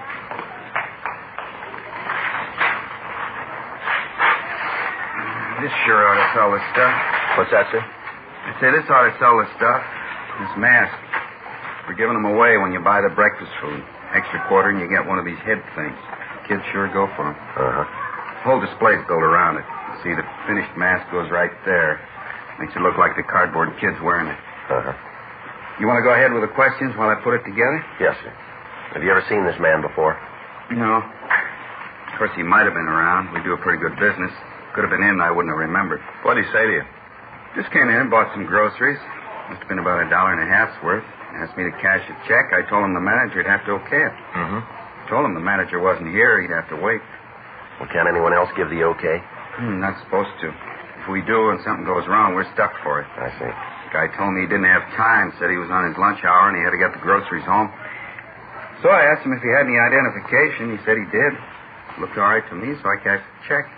Oh, say, would you hold this mask for me while I get the rubber band around the top? Yeah, sure. Now, wait till I wind it around a couple of times. We put these things up high, but the kids still find a way to get them down. If they're not put together good, they don't last long. Uh-huh. That'll do it. Let's see. I guess this is what goes in next, the eyepiece. Take the eyepiece and put it inside the mask. Slip into notches Y and T. I guess that's these. Did you look at the man's identification closely? How do you mean, close? Well, did you take a good look at it? Well, good enough to think it was all right to cash a check. It looked genuine, huh? Well, if it didn't, I wouldn't have gone for the money. I see. Was there anything about the man that'd make it easier for us to identify him? Not that I could see. He looked ordinary enough. Nothing special about him. Nothing that'd stand out. Oh, hold this a minute, will you, while I put the earpieces in? This here? Yeah. Thanks. Well, I guess that's all there is. Put it up here on the top. And that does it. There. How's it look? Fine. Huh. Kind of scary. Sure hope the boss likes it. Sure been on my back since that check came back. Seems like everything I do is wrong. Be glad when this day is over. Yes, sir. You want to give us that description now? For the man who gave me the check? That's right. Sure. I want to do all I can to help. You think if you catch him, I'll be able to get the money back? Well, that's hard to say, sir. Sure hope so. $89.60. That's a lot of money. I hate to lose it. How much was that? $89.60. Yes, sir. Don't even want to think about what my wife's going to say. Liable to be pretty rough. Yes, sir, we understand. How old was the man? About 27, around in there. About how tall was he? 5'9", I guess. Say, if you do catch him, how do you go about getting the money back? Well, it's booked as evidence first. And then I get it back? Well, that depends on what happens at the trial. It's not up to us to decide, sir. You see, the suspect has gotten to several other people, too. If there is anything recovered, they've got a share of it. And I probably won't get what's coming to me. Well, no, sir, but you can be sure of one thing. What's that? The suspect will.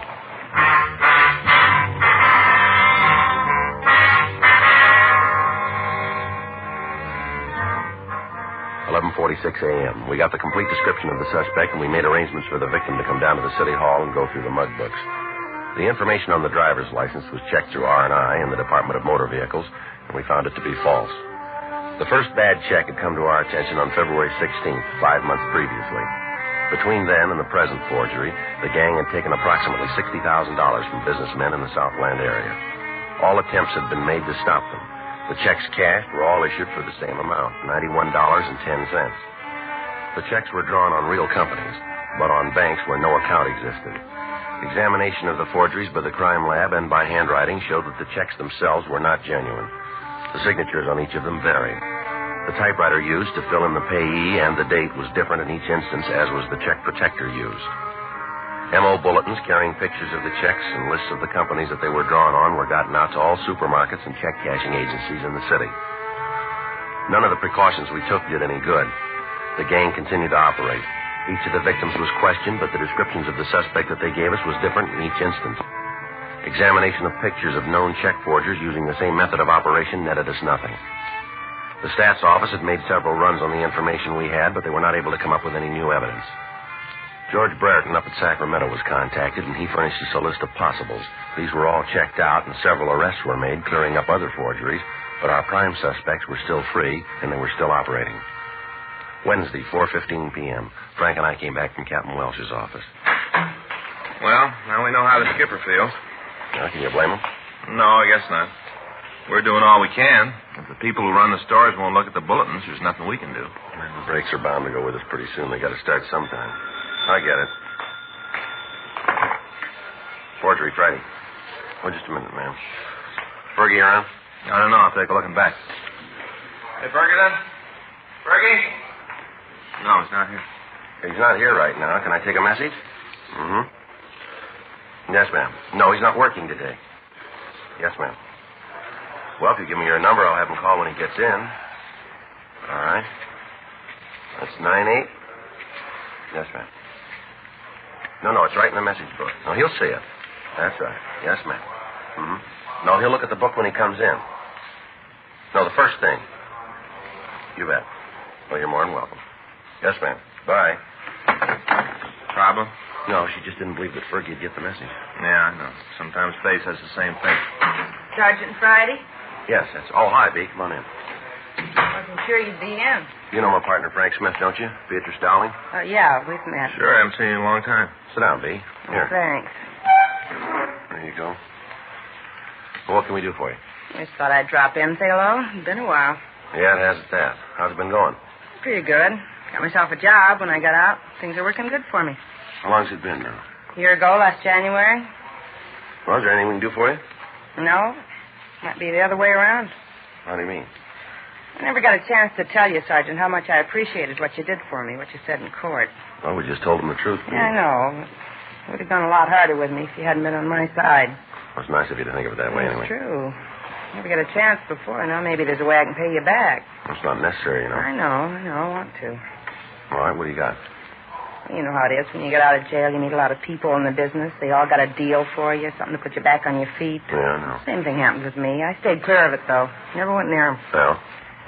I'm not going to con you. A couple of times, pretty hard, but I'm on the road, and I'm going to stay there. Well, that's good to hear. Yeah, you get rumbles. You know, things come up. Uh-huh. I got one the other day. More than a rumble. How about you right away? Figured this is the way to pay you back. Well, what is it? Met a guy in a bar, a little place near where I work. Usually after work, I stop in and have a beer while I wait for the traffic to clear up before I go home. Mm-hmm. The other night, a fellow came up and started talking. Nice-looking guy. We got talking about different things. Nothing big, just things. You know how you do at a bar. Mm-hmm. He asked me what I did for a living, how things were going, like that. And he wanted to know if I'd like to pick up a few extra bucks. Yeah. Said that he wanted me to cash a check for him. I told him I didn't have the money. It didn't make any difference how small the check was. I didn't have the loot. Mm-hmm. Then he sprung it. He didn't want me to cash it myself. Said he wanted me to take it to the store and get it cashed. Said he'd give me half what the check was for. Well, why didn't he do it himself? I asked him the same thing. That's when he told me. As soon as I heard it, I figured it might be something for you. Well. He said the check was stolen. Beatrice Dowling had been convicted of forgery 3 years before. She'd been sentenced to the California Institution for Women at Corona, California. Frank and I had a small part in the investigation that resulted in her conviction. During the trial, we testified that her cooperation had aided us in apprehending the rest of the gang and allowing us to clean up the entire operation. Since she'd been paroled, we'd lost track of her, but on those occasions when we talked to her parole officer, we found that she was living up to all of the conditions of her release. Frank and I took her across the street to a restaurant, and we talked further to her. Pass the sugar, will you, Sergeant? Yeah, Yarby. You don't use it? No, thanks. How about you, Mr. Smith? No, thanks. I'd take a black, too. Now, about this guy, what did you tell him? I said I'd think over the deal and let him know. Did you get a chance to see the checks? A couple. Took him out of a wallet in his coat. I didn't get a good look at him, though. Uh-huh. How about the man himself? Did you ever see him before? I don't think so. You know why he picked you? I've been trying to figure that one myself. The only thing I can think of is that the bartender there knows I fell once. He might have given the word. Has he got any record that you know? The bartender? Yeah. I don't think so. He likes to talk big, but I don't think he's ever done big time. Mm-hmm. You set up anything about meeting the man with the check? Not definite. I told him I'd think it over. Asked him if I decided to do it, would the offer still be open? Yeah. He said it would. Said to look him up. At the same bar? Yeah. Said I could get in touch with him there. Any special time? I didn't name one.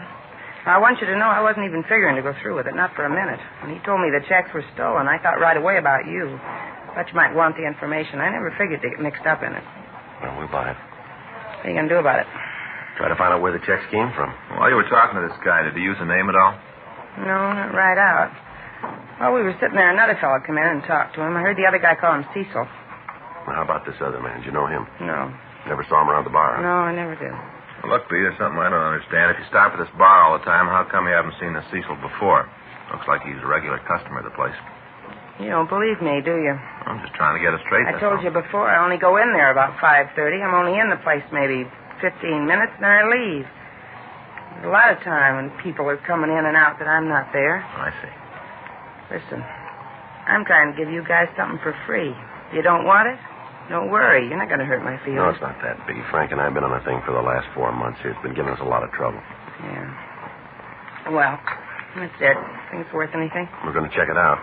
Did this Cecil give you any idea where he got the checks? They said they were stolen payroll checks, all made out and ready for endorsement. Well, if they're made out, what about identification? Well, he said he had that. All I'd need to put the checks through. Did he show you any of it? No, just said that he had it already. All right, B. I wonder if you'd come back to the office and check through the books for us. See if you can spot this Cecil. Oh, sure. I'd be glad to help out. I'll get a bill. We can leave. I don't want to bring this up, Sergeant. Yeah, what's that? I hope you'll understand. I'm not trying to get out of line. Oh, go ahead, B. Well, they know me in this bar. This fellow Cecil knows me. What'd happen if I went ahead of the deal? You mean make the connection for us? Yeah, line him up. Find out how the gap's working. Then you move in and make the pinch. Well, we can't ask you to do that. It's not your idea. I just figured it might be easier all around. You and Mr. Smith will be right there. As soon as I get the information, then it's up to you. Well, I'll check that with the skipper. We'll find out what he thinks of the idea. Might be pretty dangerous. I thought of that, too. Only one thing bothers me. What's that? Someplace along the line, I'm going to have to tell this joker that I don't go for the deal. He's going to find out I'm working with you. When he does, be there.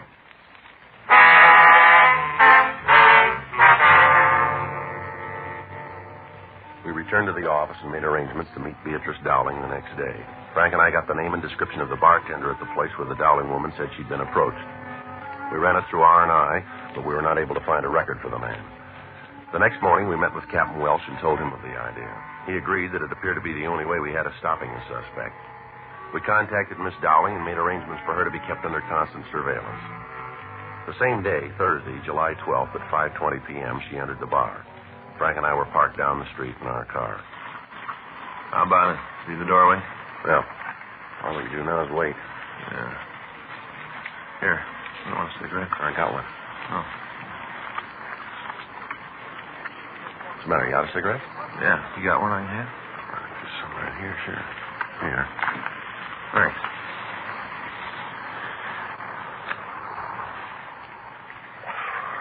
Boy, I'll sure be glad to get home. Well, yeah. Fay and me had a big argument last night. You all right? What's the matter now? Oh, I came home. I guess about 7:30, around in there. Mm-hmm. Right after dinner, I got ready for bed. That's when I saw it. I should have known right from the start. Shouldn't know what? Well, Faye fixed Swedish meatballs for dinner. Again, huh? Right then, I should have known. That's what had happened. You know, she always figures they'll soften me up so I won't mind. Well, what'd she buy this time? A new bedroom set. King-size bed, Joe. Mattress, springs, a couple of those new rubber pillows, you know, those bouncy spongy Yeah, I ones. know what you mean. Well, I took one look at them, and naturally, the roof went off. You mean she bought the whole thing, huh? She refurnished the whole room. Cost a lot of money, didn't it? That's what I thought. I was pretty sore about it, too, and we had a few words. I guess it was pretty bad. Mm. The time I got calmed down, she was asleep. Then I saw the bill. Mm-hmm. Couldn't believe it. You wouldn't either, Joe. It wasn't big at all. All right. Yeah. I sure slept good. Think I could make it, Joe. What's that? You know how I'm always talking about sleeping for a week? Yeah. Well, the way I slept last night, I think I could make it. You know something I'd sure like to try? Oh, you're going to have to wait to try. Take a look down there. Huh? The bar. Beatrice coming out. Oh, yeah. A couple of guys with her. They're acting kind of funny, aren't they? Yeah. The way they're shoving her around? There's only one reason for that. Yeah? They found out about us.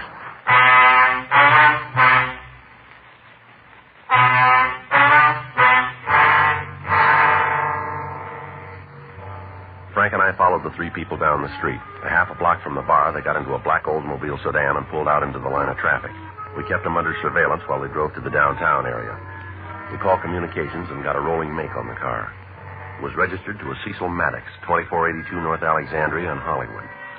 We requested that Maddox be checked through R&I, and we found that he'd been arrested twice before on charges of grand theft, and that he'd served one term at San Quentin and one term at Folsom Penitentiary. At the corner of Broadway and Clay Streets, the trio pulled into a parking lot, and they left the car. Frank and I parked our unit and followed them to a stationery store. From the street, we could see Maddox talk to a salesman, while the other man walked up to a display of typewriters. He took a slip of paper from his pocket and apparently tried the machine. By the time he was finished, Maddox had gotten through talking to the clerk, and they used the same piece of paper to try a check protector. During this operation, Beatrice Dowling stood by and waited for him. Finally, the three of them left the store and walked 2 blocks east to a large market. There, we saw Maddox hand the Dowling woman an envelope. After that, she entered the store and came back a few minutes later. Frank and I were about 10 feet from the pair of checkmen when the woman returned. Here it is. How'd it go? Not too bad. Here's the money. Okay, let's go to a bar. We'll make the split. Half this is money. That's the way we set up. Let's go. Come on, Frank. All right, Maddox, hold it up. Oh, what's this all about? Police officers, you're under arrest. For what? Go ahead, spell out the beef. How's forgery fit? I don't know. You won't hang it on me. Don't book it, mister. You'll get short odds. The wrong beef. I won't You buy already it. have. Huh? You paid for it with a bad check.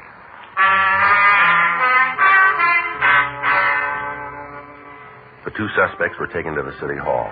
The second man was identified as Raymond Johnstone. We checked him through records and identification, and we found that he'd had a long felony record. He'd served sentences in both San Quentin and Folsom, and from the record we found that he was in Folsom at the time Maddox was serving his term. We talked to Johnston for an hour, but he refused to admit any complicity in the forgeries. 9:15 p.m., Officers Ferguson and Regan went out to the address we'd gotten for Maddox, and Frank and I talked to the suspect in the interrogation room. All right, come on, Maddox, empty your pockets. What for? Because we want you to. Do I get the stuff back? Put it on the table. I haven't got anything. Nothing you want. Well, you let us figure that one. Come on the table. There's a wallet. Handkerchief. Change. Package of gum and keys, and that's it. All right, now the coat pockets. Cigarettes. Lighter. Some more change and parking stuff. Inside pockets, too. There's nothing there you'd be interested in. Inside pockets. A couple of letters, that's all. All right, let's take a look. Your true name, Cecil James Maddox? Yeah. Who's this stuff belong to? I don't know anything about it. Driver's license, social security card, oil company credit card. These don't belong to you, do they? Take a good look, cop. You see my name on them? We found them in your pockets. Cleaner must have left Oh, them come off it, Maddox. We got you nailed and you know it. You got to show me. All right, these other envelopes here. Same thing on all of them. Now, where'd you get them? I told you, I got a sloppy cleaner.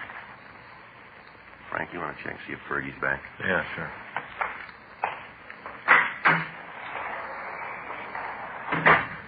got any money in the wallet? Couple of bucks. Take it out. Sure. I'll give it to you. Keep it in your hands. Just give me the wallet. You find anything interesting in there, and I'll split it with you. Yeah, sure. How about these checks? Where'd you get them? I forget. Well, you better start remembering, mister. I'm trying. It just isn't working out. Pretty important that you do. I think I found them. Where? I don't remember. You turn up with $500 worth of checks and you don't know where you got them, huh? I haven't got the slightest idea. Oh, what about this receipt? What's it for? I don't know. It's in your wallet. You must have put it there. Look at the back. There's a phone number on it. Maybe that's why I kept it. No phone number here. Well, then I can't tell you where I got it. I guess I've been carrying it around for a long time. Dated a couple of months ago. That's a long time. Look, what are you trying to prove with this innocent pitch? You know we got you going in. We're going to make a forgery complaint stick. Now, why are you trying to make it harder? I don't think you can trip me for the beef. There's a couple of officers over at your apartment now. If they come up with the press you used to print up the checks and the identification, you've had it, mister.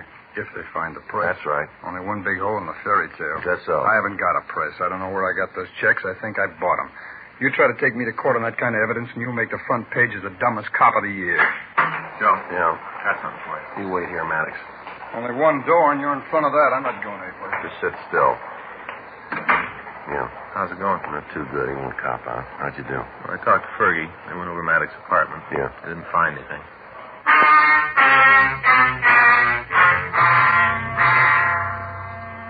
We went back into the interrogation room and we talked to the suspect. He'd admit nothing. We talked to Raymond Johnstone, but he refused to cooperate with us. A thorough search was made of their car, but we failed to turn up anything new. We contacted the printer who'd made up the receipt blanks. He checked his records, and he was able to give us the address of the place that had ordered them. Officers Ferguson, Regan, Frank, and I drove out to the place. It was a cheap hotel located on East 7th. We checked with the desk clerk and showed him the receipt.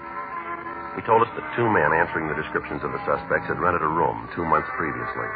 He went on to say that there was a third man with a pair and that he was in the room at the time. We asked about luggage, and the clerk said that the trio had moved in several large trunks. We got the room number, and while Ferguson and Regan covered the rear of the building, Frank and I went up to the room. Down this way. All right. Yeah.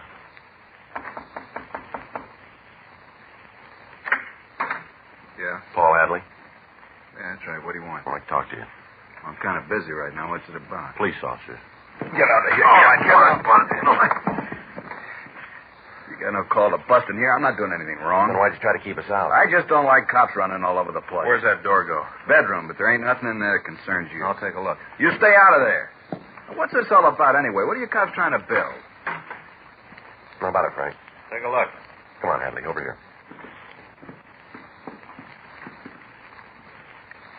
Press and everything, huh? I do a little printing for the neighborhood people. There's nothing that concern you. You do work for the Department of Motor Vehicles, too? What? These driver's license blanks, what are they for? Who tipped you? What? Who told you about the plant? Who told you? Does that make any difference? You bet it does. All the difference in the world. I don't know what they told you, but I'm not going to take the beef alone. I'm not going to take it alone. That's so? Yeah. You go back and tell Cecil and Ray that they're going with me. I'm not going to carry this by myself. You tell them that, will you? Sure. Phony deal anyway. I sit here with the press, all the checks, anything goes wrong, I'm the one that stands for it. They're out with the money. One-sided, that's what it is. They get the kicks, I get the work. One-sided. No, not this time. Huh? You're all going to come out even.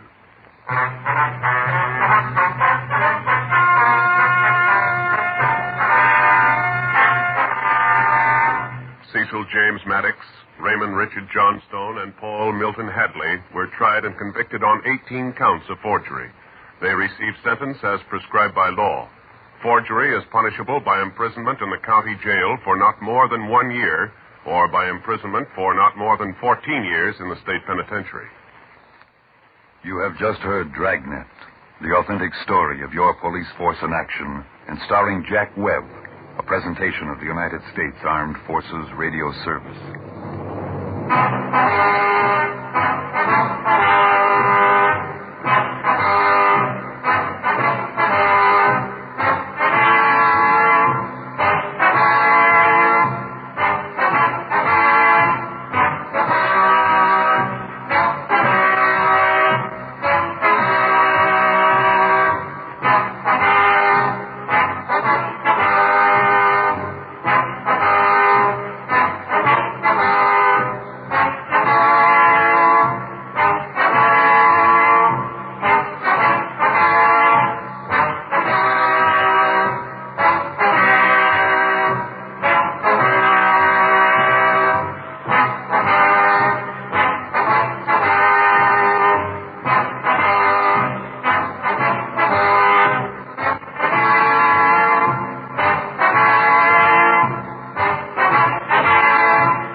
Jeff Regan. I'm the Lion's Eye, his private eye. Gumshoe, peeper, Seamus, whatever you want to call it. I work for Anthony J. Lyon, International Detective Bureau. He's a guy who likes to make money. But when he makes money, I get into trouble.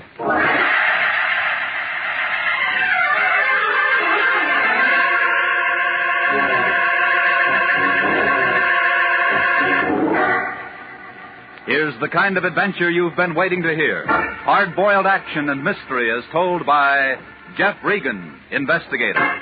So stand by for trouble. Stand by for suspense. Stand by for adventure. In tonight's story, The Lonesome Lady. And now, here's Jack Webb as Jeff Regan.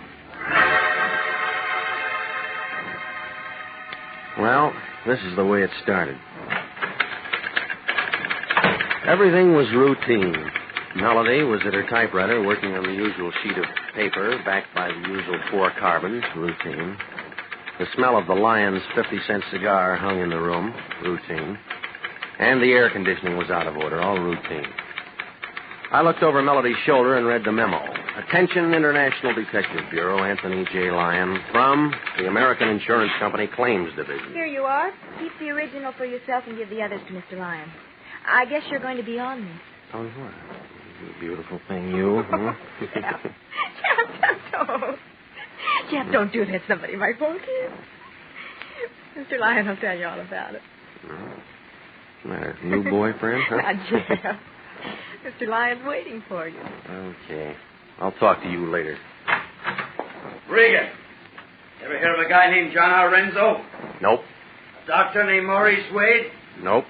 A French dame named Marie Rochelle Portier? Nope. Should I? Maybe. I don't know yet. It's all routine stuff on that American Insurance Company contract. They want us to do a little work for them. Their claim man came in about an hour ago, all excited about Renzo. He kicked off early this morning. I can't very well meet him. There's a time and a place for wisecracks, and this isn't it. It figures. Renzo kicks off, and the American Insurance Company's going to have to kick in with $35,000 to his beneficiary. And that's Marie Rochelle Portier. No relation. Girlfriend, I guess. It's almost a bank buster for AIC. So you want me to see her? No! It'd be ticklish if it turns out to be legitimate. Now, you better look at the other angles before you see her. If AIC has to pay off to that dame, we might just as well say goodbye to their business. We can't stand much treatment like that. Well, you mean you want me to find a way for him to get out of it? I didn't say that! If it's legitimate, they'll pay. That's nice. What I want you to find out is how a guy carrying $35,000 worth of life insurance winds up croaked in a hotel on Main Street with 2 dimes and 3 pennies sitting on the dresser. It could happen. Sure, it could happen. But you find out why it could happen. Renzo's worth 23 cents alive and $35,000 dead. And the county's going to have to plant him. The insurance company doesn't like it, and I don't like it. How'd he die? Well, the coroner says it was a hard job. Insurance company?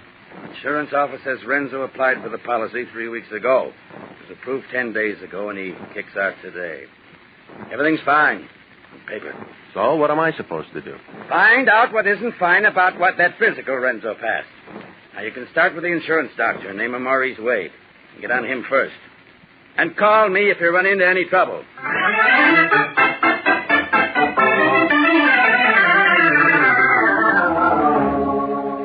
The place I was looking for turned out to be a brand new 3-story building on Wilshire Boulevard.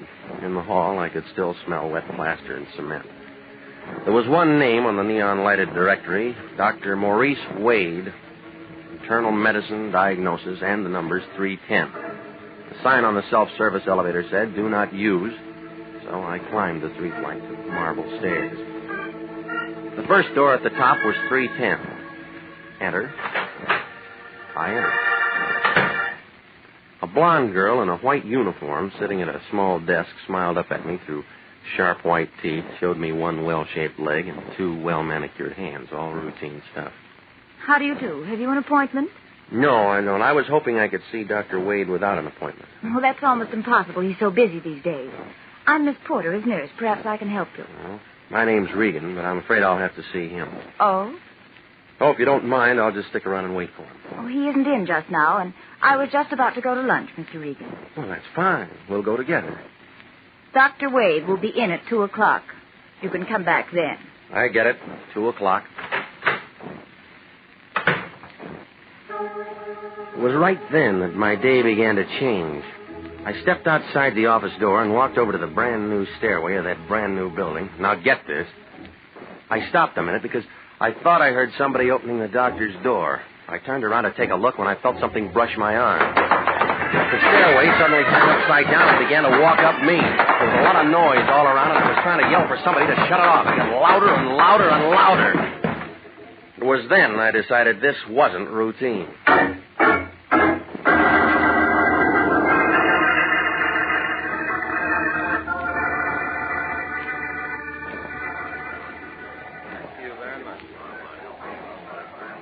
Thanks for helping me tote him upstairs. He'll be all right now. I'll take care of it. He'll be all right. He'll be all right. I was lying on a leather couch in a white room. A tall, thin man with a hooked nose seemed to be running things.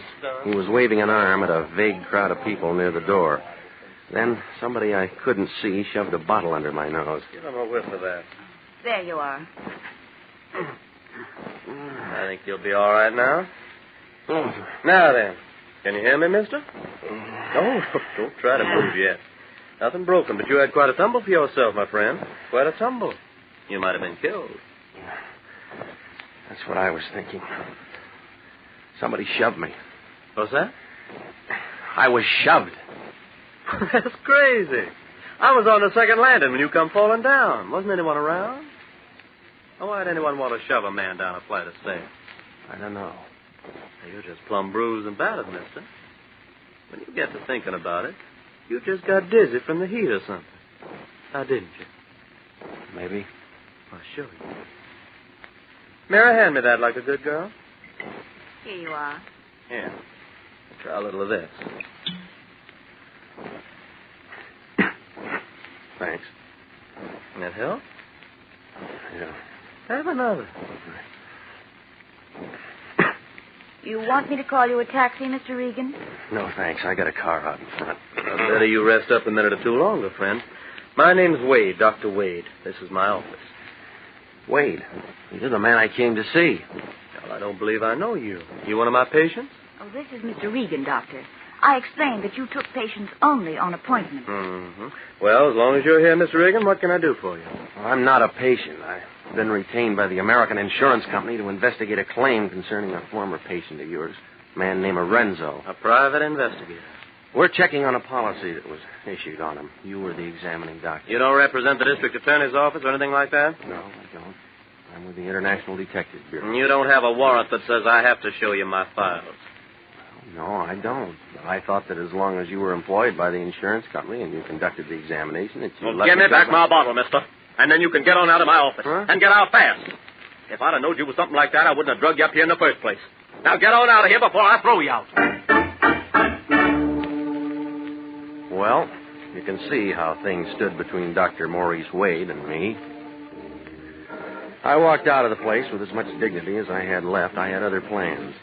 There were other files to look at and other people in the city I could talk to. Detective Sergeant Salvatore Wendetti, morgue detail, was sitting in his office, chewing on a cold cigar, reading a traffic bureau memorandum on the new liability laws.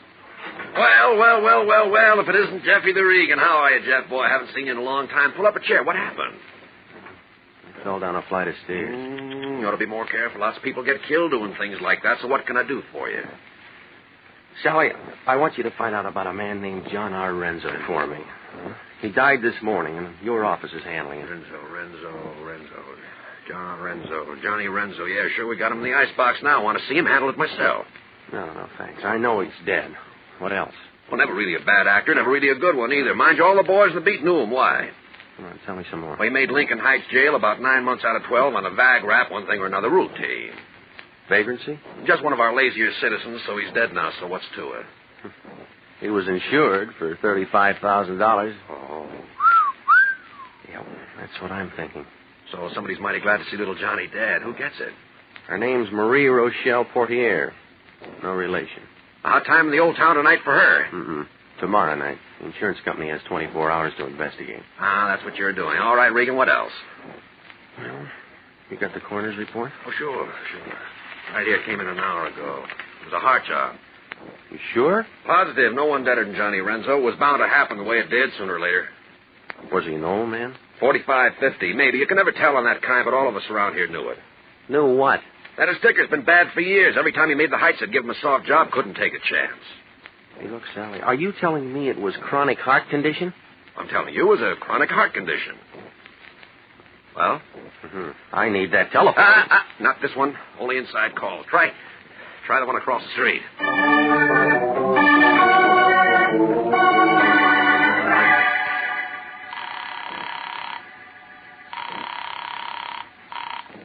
Hello. This is me. I ran into some trouble. What kind of trouble? Well, you'll have to get me a warrant or something so I can get in that doctor's office. What? He wouldn't play ball. He threw me out. Now, the coroner's report shows that Renzo has a chronic heart condition. Then he never should have passed a physical. I thought that'd get through to you. But we'll have to find out what's in that doctor's office before we can do anything about it. Now, look, get a hold of one of those double-breasted lawyers and rig up a thing, will you? Hey, Melody, get my lawyer on the phone. It may take the rest of the day to get you in there legally, and we haven't got the time. So get busy. I just told you I can't get in. If I can't get in, I can't get in.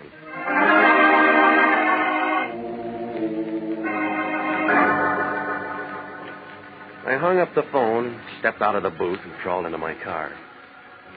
I was sitting there fumbling with the keys, wondering how I was going to get to those files when somebody else figured it out for me.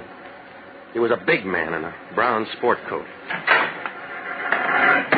Take it easy, Pilgrim. I just want to talk to you a minute. Well, that's tough, Pilgrim, because I don't want to talk to you. I've had a busy day, and I wouldn't try anything like that, Pilgrim. I just got here. I know lots of holes. Come on, this one's just basic. I can tear your arm right off if I have to. Wise up, Seamus. I'm here on business. Yeah? What kind of business? You just been in to see Wendetti? Sure, I've been in to see him. He's a friend of mine. By the muscle act. Just to make sure you don't start hollering your brains out or something. Let go. Okay, so what'd he say? Ooh! What'd he say about what? You know what. Renzo. Well, the county's going to bury him. More, Seamus. Keep talking. Only makes sense. He's dead. For good. Oh! More. He died of a heart attack this morning. Somebody gets $35,000 because of it. And you've been seeing people. A doctor, Wendetti. Dane next on your list? Maybe. Oh, is that what you want to know? Yeah. You're a good boy, Regan. Now, here's what you want to know. You forget everything you know about anything. You don't say a word to nobody. No one. Understand? No one. Not even your own mother. Just forget it. Right. Now, remember, not a word to anybody. Or else. I wonder if you'd do as good without a gun. Oh! I'll see you later, Pilgrim. Sure you will. Sure you will. But in case we miss connections, and so as you won't forget me, here's something to remember me by. Ooh! So long, Pilgrim.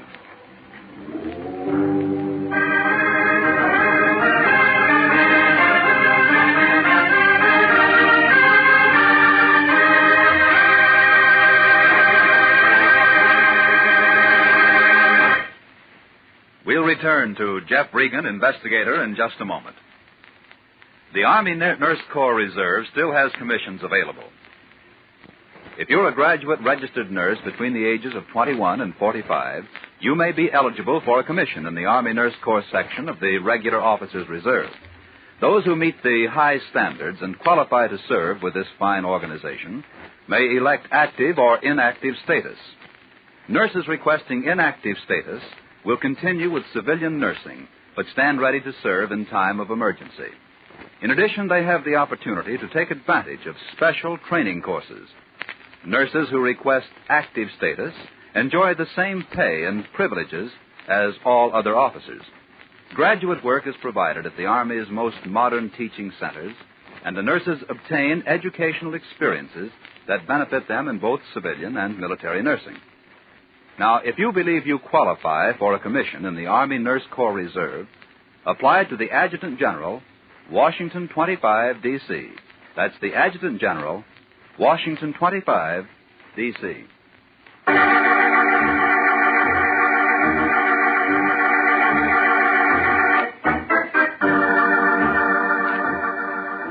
And now, back to the story of the Lonesome Lady and Jeff Regan, Investigator.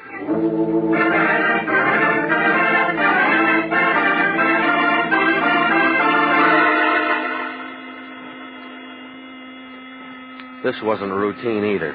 It was brass knuckles, a big man in a brown sport coat in the front seat of my car. I guess I fell onto the horn into my steering wheel. I couldn't seem to sit up straight and get away from the noise.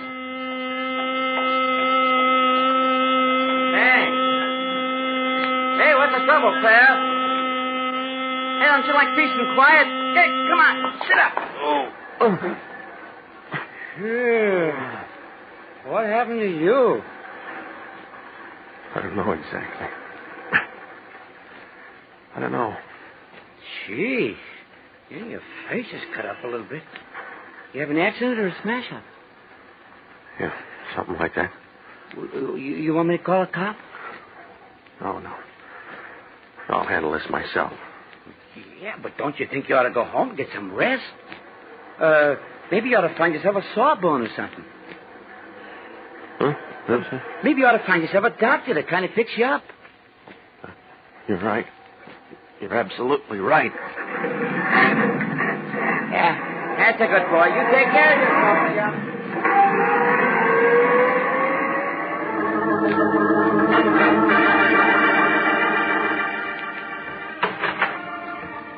Oh, it's you again. Says doctor on the door, doesn't it? The office is still open, isn't it? Yes, but I thought Dr. Wade told you that he didn't want you here. I heard him, but this is different. If he doesn't see me now, I'll phone the state medical board and a lawyer and anybody else who's handy and make him a first-class Simon Legree for refusing me emergency treatment. Now, cut him out. Oh, you're hurt, Mr. Regan. Oh, please sit down. Sit down right here. Where's your doctor, lady? Oh, he isn't in here. He's already gone for the day. Let me see. What happened? You tell me, lady. I'm just a peaceful citizen looking for a doctor. Sit still. That's a nasty bruise on your forehead. Yeah, I got some better ones where a man tried to cave in all my ribs. Hold still. Lift up your face to the light. That's better. Ooh. Tender? Mm-hmm.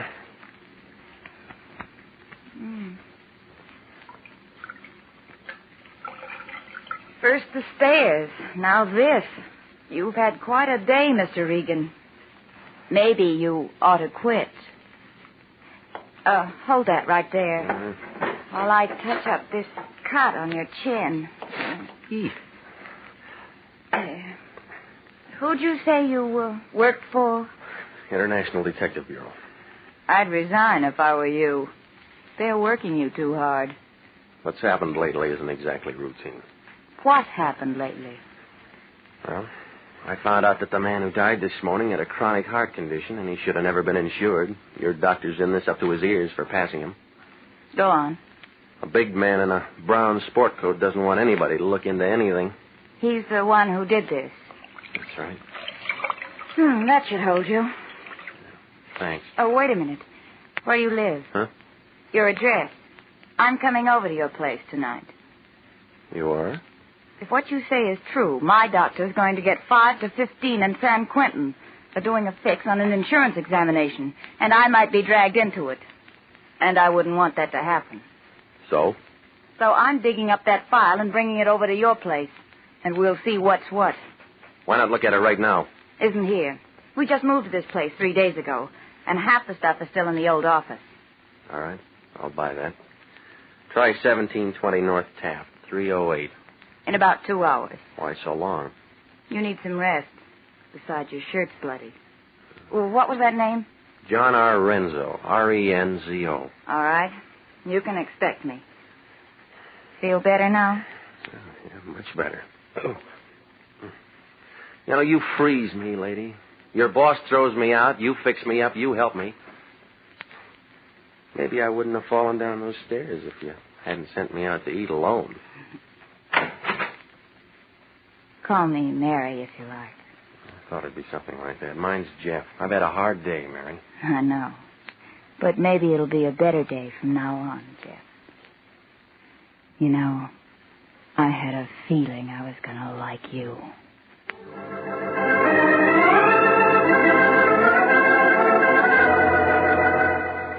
It was just about then that I remembered the beneficiary. She was my last call. I bucked beach traffic out Wilshire and pulled up in front of the Beverly Hills address Lyon had given me. A row of brass mailboxes on the outside of a 4-unit court told me that Marie Rochelle Portier lived there. The man in overalls watering the lawn blinked at me, frowned at the cut on my chin, pointed to his own, and shook his head. I nodded back, wondering what Marie Rochelle Portier, or whoever she might be, whatever her racket might be, looked like. I found out. Yeah? It was the big man without his brown sport coat. This time it was swimming trunks, and he looked as big as a super chief. I threw my whole arm into his face. He staggered backwards into the room, trying to get his balance. I let him have another one in the stomach. He was out of condition. One more, and his chin was cut. He went down, taking a lamp, a card table, and a glass of warm lemonade with him. Yeah. It's real good to see you again, Pilgrim. All right, James. All right. You're the champ. Come on, get up. Get up. I might have known I was going to find you here. Where's your girlfriend? No. Just a minute. I said, where is she? She ain't around. Ain't no one around but me. Honest. Okay, you give it to me. What are you talking about? Oh, I've met citizens like you before. Oh, now, come on, make it straight. Oh, all right. Oh, you busted my head. I'll make it straight. Marie's my girlfriend. She calls me today, tells me what you look like. Tells me where you'll be. Tells me what to do. I do it. She knows who an insurance stick will go to. All right, go on. Catch you at the morgue. You're nosy. She says to rough you up a little bit, make you forget what you're doing for a while. I find you like she says and do what she says. And, nothing personal in it. What about the doctor? He split with you and her? Ain't no doctor in on it, just me and Marie. How'd she fix it for Renzo to get insured? I don't know. She's got connections. She gets around. Right, smart guy. Come on, spill. Honest. That's it, Shamus. That's all there is to it. We worked it a couple of times before. I don't know how she fixes it, but she does. I do all the heavy work, and we get along fine. Now and then somebody gets excited, and I have to cool them off for a time, but well, that's it. Straight. Honest. Hey, what are you doing? Shut up. Well, now, don't call the cops. Give me a break, will you? Will you shut up?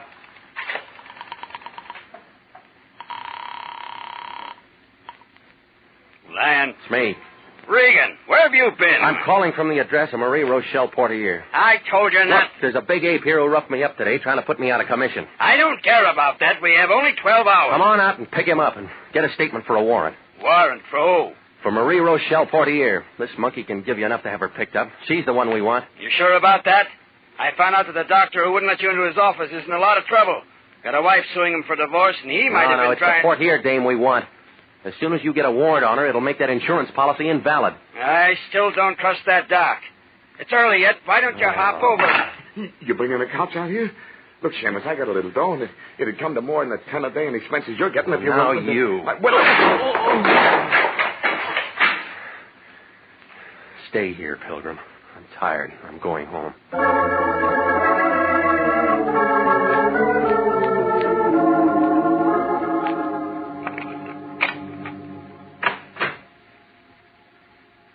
I've been waiting for you. Forget about me? No. The janitor let me in. I told him you were my brother. That's nice. You didn't come straight home and get some rest. No, I had a couple of things to do first. Oh, sit down. I've fixed your drink. Good. Hot day and all. Thanks. Now, tell me about your doctor, huh? Some things I know already. His wife's suing him for divorce, trying to get every penny he's got. He doesn't like me. That's it. Or maybe he just doesn't like any private detective or anybody else who might be working for his wife, huh? Maybe. If I can spot a man who's being taken to the cleaners, he's one. He's pretty touchy these days about all the trouble she's probably caused him. What's this got to do with us? The stars are coming out. Just straightening out. Well, if that's the way things are with him, then my job's finished. Good. Now we can relax. You've been working much too hard. Jeff, put your arms around me. Feels good. Good to have arms around you in a big city like this. Such a big city. So many people. Mm-hmm. You're nice, Jeff. Sometimes it's so lonely. And sometimes it's like this.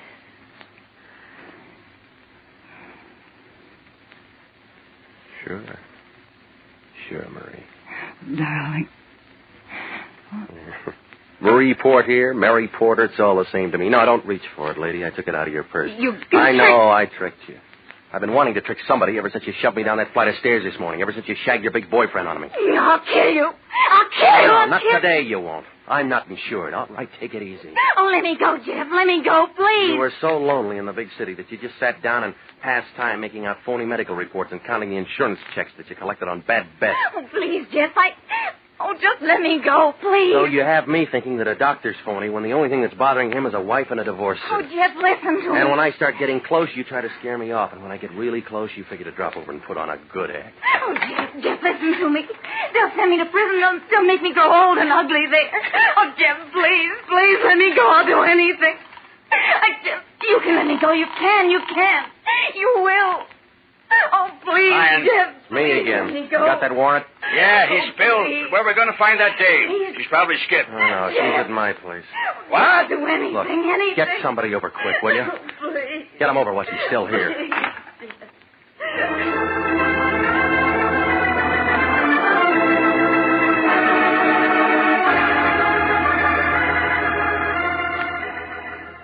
Well, I told it all to the Lion, and he told it all to the American Insurance Company, and they renewed our contract.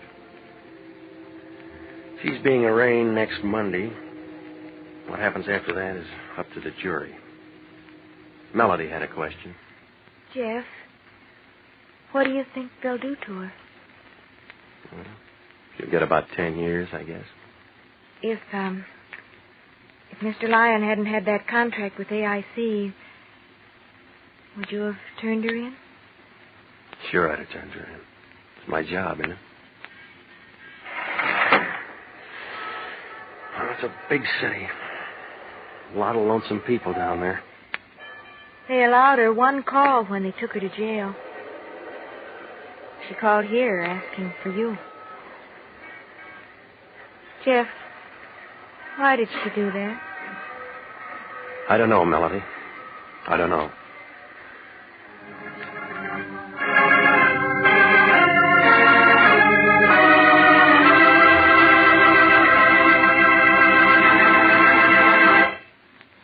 The easiest way to save for the future is to buy United States savings bonds. Your nearest post office, bank, or savings and loan association can accommodate you. Or you can buy bonds on the payroll savings plan. Just ask your employer to start deducting for a bond a month. A bond a month is good security for the years to come. For money in the future, buy United States savings bonds now. You will be glad you did.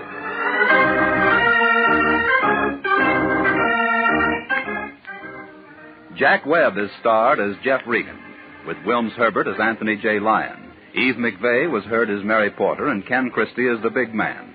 It's CBS, same time next week, for hard-boiled action and mystery with Jeff Regan, Investigator, as he tells the story of the lady with the golden hair. Jeff Regan, Investigator is written by E. Jack Newman, produced and directed by Gordon T. Hughes, with original music by Del Castillo. This is CBS, the Columbia Broadcasting System.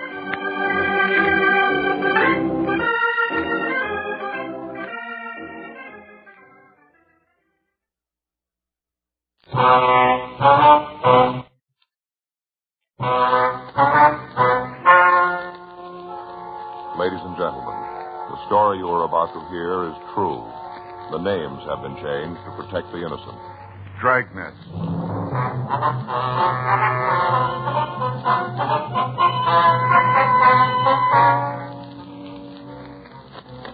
a detective sergeant. You're assigned to robbery detail. You've been looking for a suspect in a market robbery for 3 weeks. Finally, an informant calls you with information. Your job? Check it out.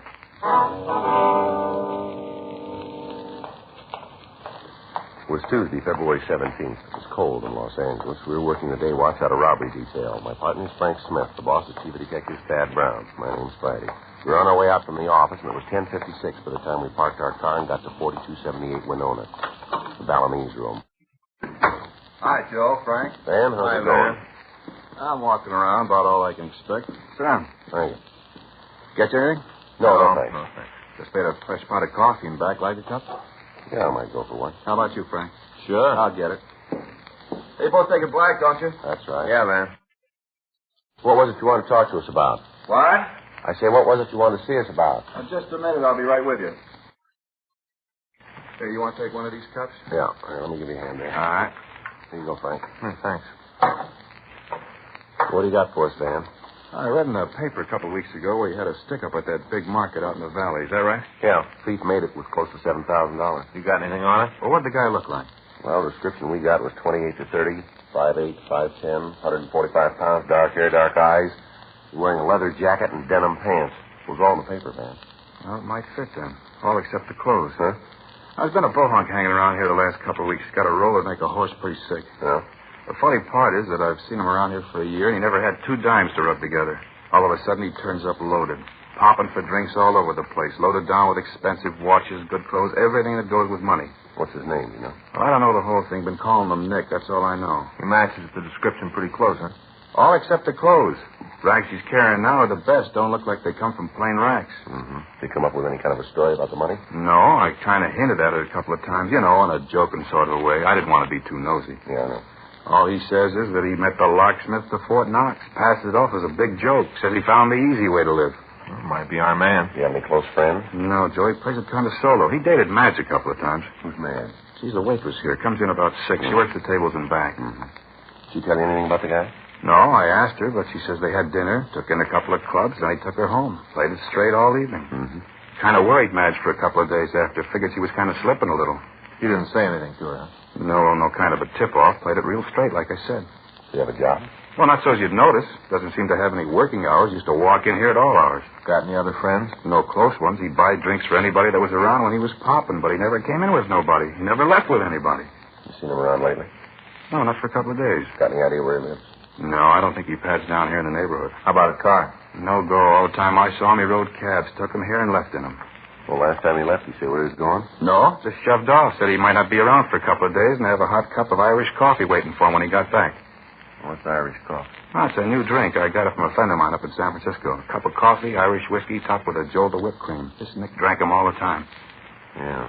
Yeah, he's got the whole place on him. You come in some night, we got more coffee cups on the bar than glasses. Didn't give you any idea where he was going, did he? Well, if he threw it, I didn't hear it. Anybody around the place you might have talked to? Well, I can't give you no names. Might talk to Madge. I don't think she'll come up with anything, but you can try. What time did you say she came in? 6. That's when she's supposed to check in. Once in a while she's late, but she's supposed to have her apron on about 6. Mm-hmm. Okay, Van, thanks for the call. We'll be back. Now, if this Nick comes in, give us the ring, will you? Sure, if he's in town, he'll be back. Yeah? Sure. He's all the time telling me we got the best Irish coffee in town. That's all he drinks, so it figures he'll be here to get some. Right away I see him, I'll give you a call. All right, thanks, man. I sure hope it's the guy you're after. Yeah, so do we. 7 G's, a lot of money. You can buy an awful lot with that. Well, we better take it easy. Yeah? You better not hit that Irish coffee too hard.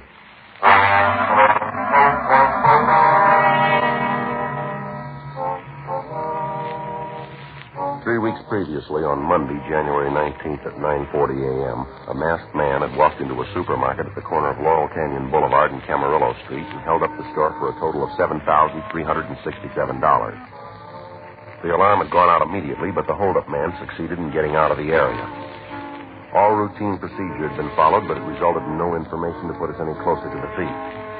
Local broadcasts and APBs had been gotten out. The description of the thief had been taken and checked through the stats office. All leads had been followed up without result. The phone call from the bartender appeared to be our first break in the case. Frank and I went back to the city hall and checked the name Nick and the description through the moniker file in R&I. There were only 4 possibles turned over to her.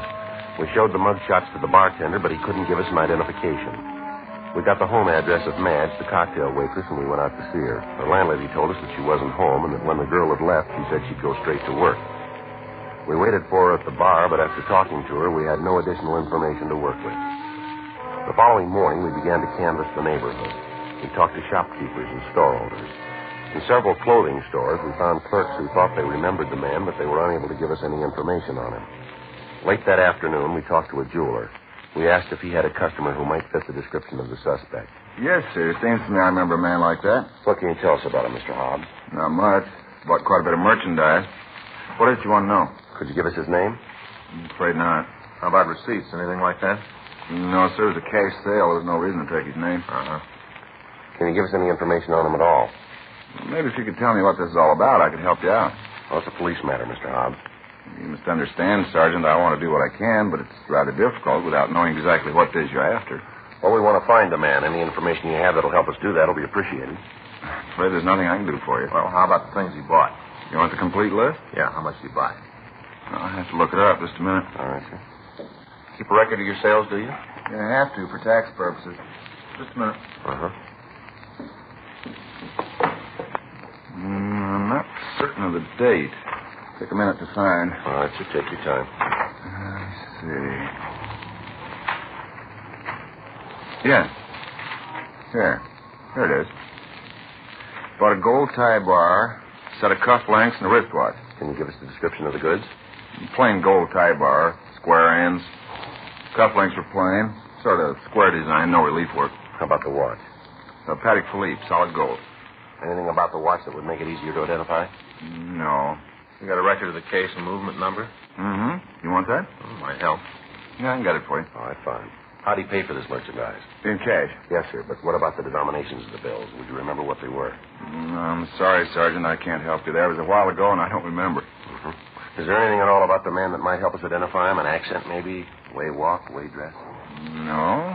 He was well-dressed, conservative. Well, except the tie. That was rather jarring. What's that? He had on a dark flannel suit, button-down collar, black shoes. Mm-hmm. Everything went together except the tie. It was bright red. Mm-hmm. What about his speech? Was there anything there? Not that I remember. Nothing else about it? No, sir. Well, all right, Mr. Hobbs. I'm going to leave one of our cards with you. If you think of anything else, we'd appreciate a call. Mm-hmm. As for you, Mr. Friday? Well, either me or Frank Smith here. All right. If I think of anything. If you'll get the numbers on the watch for us, please. Oh, yeah, almost forgotten. Say, there is something. Yes, sir? When he bought the new watch, he was wearing one. Uh-huh. Asked me if I'd give him anything for it. Wanted to trade it in. Yeah. I told him it wasn't worth anything to me. Suggested he try to sell it to a second-hand store. Yeah. He said he'd seen the last of hock shops. Said if I didn't want to buy the watch, he'd make me a gift of it. Well, did you take it? He left it here. You still have it? I think it's still in the back. I got a box of old parts. His watch might be in there. Wonder if you'd mind checking that, sir. Yeah, just a minute. Let's see if I can find it. Mm-hmm. What do you think? I don't know. Might be something. We're due for a break. Yeah. We're going to tag the office after this? Yeah, I guess so. You going to go home for dinner? No, not tonight. Fay's got the girls from the bridge club coming over. I thought I'd go by Alan Lum's, get some shrimp and lobster. You want to go with me? Where? Alan Lum's. Oh, yeah. Good lobster place. Sure, I'll go with you. In here. It is. Watch is in here now, someplace. What kind of a watch is it, sir? Off-brand. Should be here someplace. But this one here. Broken, huh?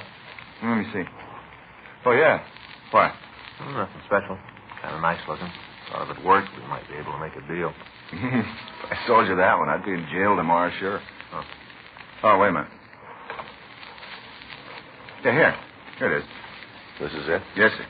Well, now, is there anything about the watch that would make it possible to tell where it was bought? No, sir. It's a cheap brand. Most of the drugstores in town carry them. Uh-huh. Well, if you mind if we take it with us, we'll give you a receipt. That won't be necessary. I trust you. We appreciate it, Mr. Hobbs. We'd better give you a receipt. Well, all right. I'll get the book. Oh, I just thought of something. Might not work, but it's worth a try. Yes, sir. What's that? Just a minute. Yeah, he did. Sir? He had the watch repaired at one time or another. You see here? Let me see. No, I don't believe I see what you mean. Well, here. See the initials there and the numbers? It's RJ10567, is that it? Yeah. That's the initials of a watch repairman he worked on the watch. That should make it pretty simple, shouldn't it? Yes, sir. It'll help. Yeah, simple. All you have to do is find R.J. and get the name of the man who had work number 10567. He should be able to give you the name of the man you're looking for. Oh, it's simple. Yes, it's not quite that easy, but it's a place to start.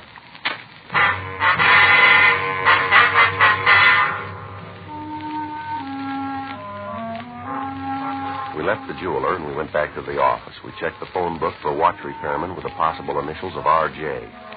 Frank got on one phone and I got on another. There's a long chance that the watch had been bought and serviced in Los Angeles. We went through the watch repair companies with the initials we were looking for, and then we started at the top of the list of jewelry concerns. I see. That's right, sir. Well, Oh, thank no, you very that's much. all the information we have. Yes, sir. Thanks a lot. Goodbye. No, I wouldn't be able to tell you any more than that. Right. Bye. I got nothing. Well, we better get on it or we're going to have to wait until tomorrow. 5:20. Most of the place is closed in a few minutes, so let's stay with it. Yeah. It's getting so I can't see the numbers on this dial anymore.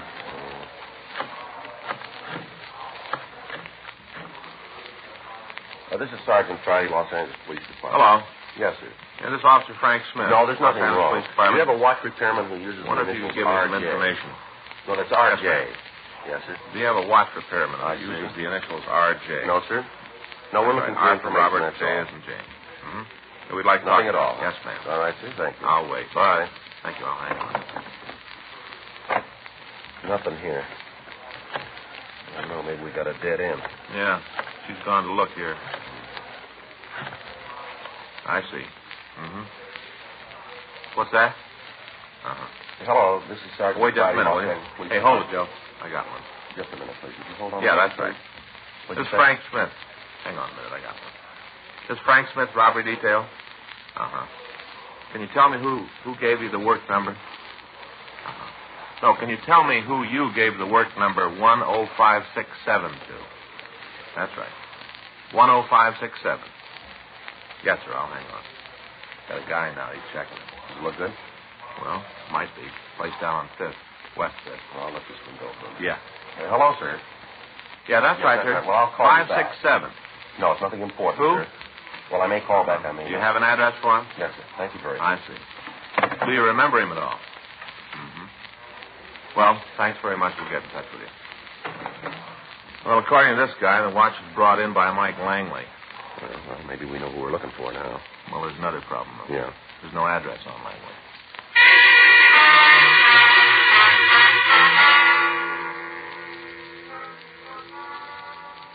We checked the name Langley through R&I, but without any description to work with, there was little chance that we'd find anything. We checked the description on the arrest reports against that of our suspect, and we ruled out all the possibles that we came up with. We checked the name in the phone book, but we found no listing. We checked the city directory without result. 6:15 p.m. We got in touch with the utility companies and asked them to check their records. They told us they'd call us back by the next morning with the information. Wednesday, February 18th, 9:12 a.m. Frank and I were in the squad room. I got it. Robbery Friday. Yes, that's right. Mm-hmm. Okay. Yeah, go ahead. Mm-hmm. 2647 Gilbert. That's G as in George, I-L-B-E-R-T. Yeah. Okay. Uh-huh. Well, how long have they had that service? Uh-huh. Right, you betcha. Thanks very much. Friday. Yes, right. Thanks very much. They came up with it, huh? Yeah, looks real good here. Service started on Friday, January 16th. Yeah. 2 days before the robbery.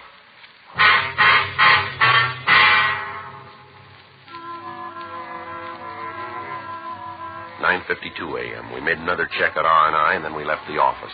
We drove out the Hollywood Freeway, turned off at Vermont, and drove over to Gilbert. 2647 was the last unit in the Spanish-style court. Frank covered the back of the place, and I went up and rang the doorbell. The door was opened by a woman in her late 20s. She identified herself as Mrs. Pearl Langley. We asked about her husband. She told us he was at work. Frank and I got the address and drove over to the place. Mike Langley was a fry cook in a small restaurant on Spring Street. We took him back into the manager's office, and we talked to him. He matched the description of the suspect very close. You're way off base. Well, maybe you can tell us where you were on Saturday, January 17th, huh? Sure, I was home helping Pearl. We just moved into the new place the day before. I was giving her a hand getting things straightened out. What about Sunday, the 18th? I worked. Here? It's the only job I've got. What about Monday the 19th? Same deal. You were here. That's right. What time do you come to work? I get in about 6:30, line things up in the kitchen. We open at 7:30. You're pretty sure where you were on the 19th. Positive.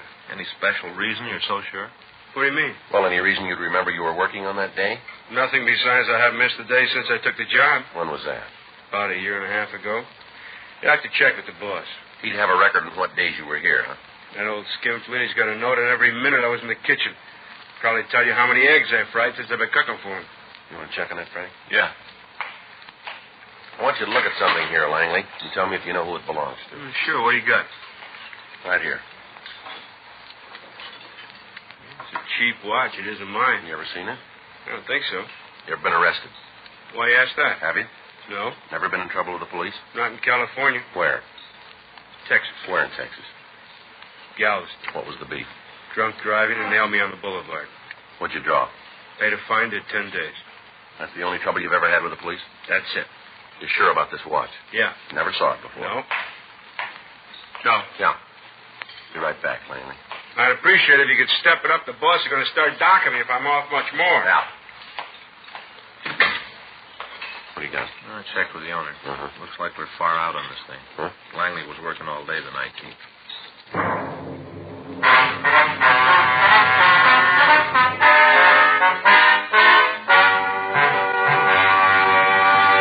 You are listening to Dragnet, the authentic story of your police force in action.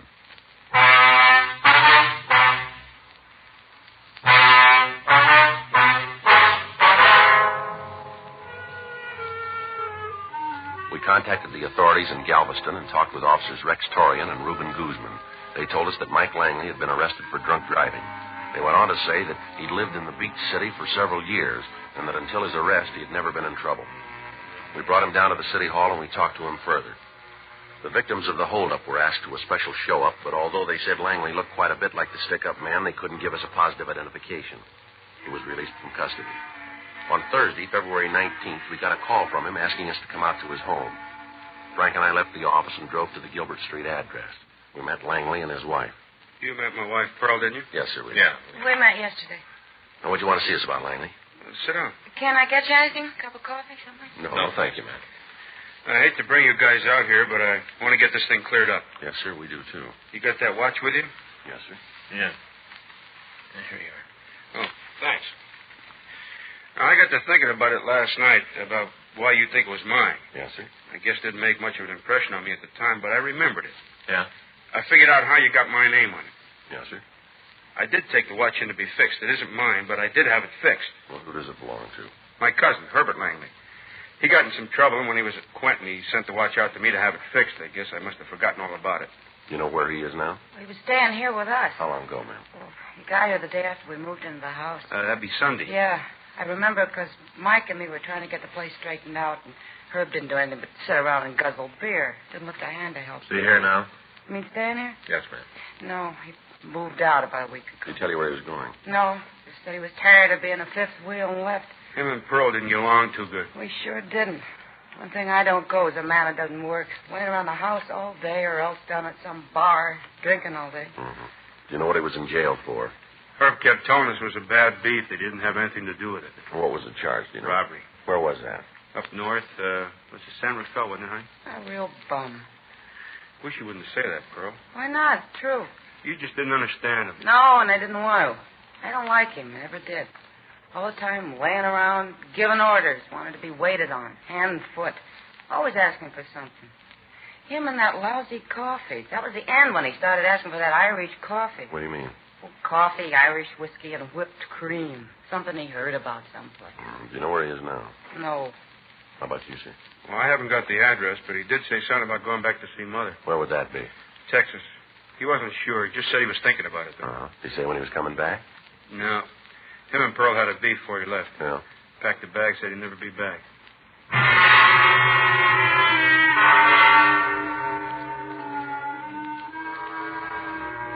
We got a complete description of Herbert Langley and a snapshot of him. Frank and I went back to the office and put in a call to Fred Galloway in the Adult Authority office. He contacted Sacramento and got Langley's prison number. We checked the coming out mug books and got a good picture of the suspect. This was shown to the victims, and they identified him positively as the holdup man.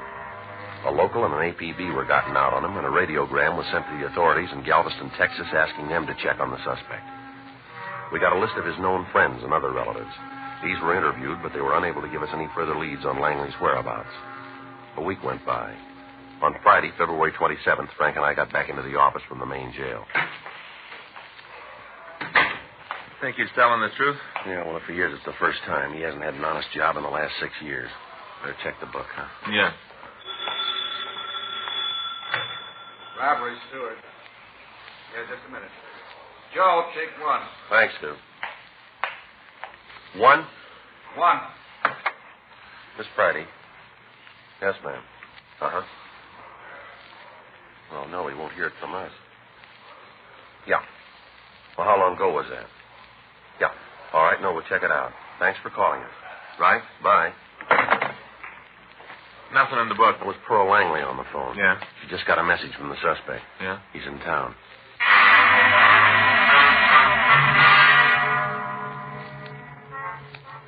Frank and I, along with Stewart, Creasy, Stromwell, and Stoner, checked out of the office and went over to the bar on Winona Street.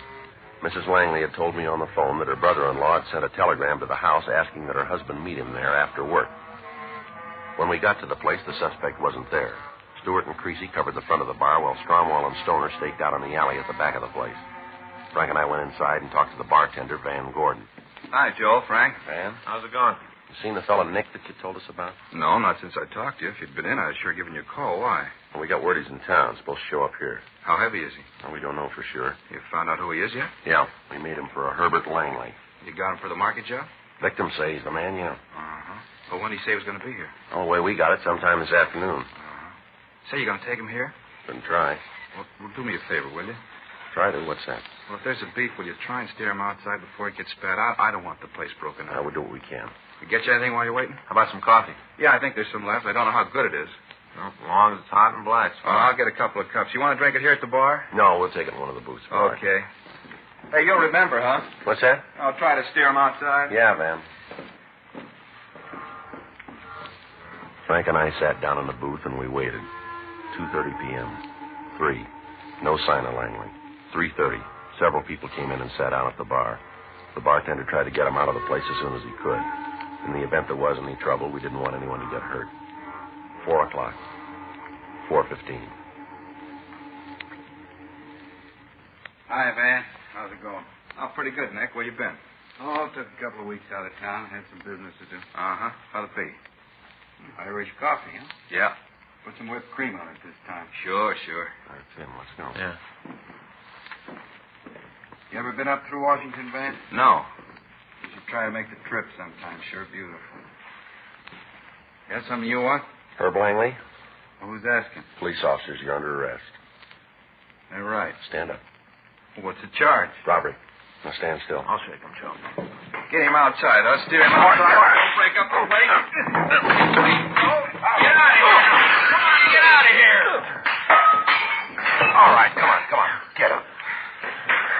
Want a cup? Yeah. Oh, look at this place. Just look at it. It's going to take me a couple of weeks to open it up again. Oh, we're sorry about it, Van. Oh, this isn't going to do much good where the place is smashed up. Who's going to pay for it? Who's going to make it right? I wouldn't know. See, I asked you to steer him outside. Steer him outside. Well, he didn't give us much choice. Huh? This is the way he wanted it. Nice to say, but who's going to pay for it? Well, it wouldn't do much good if I told you. Huh? He's got another bill to pay first.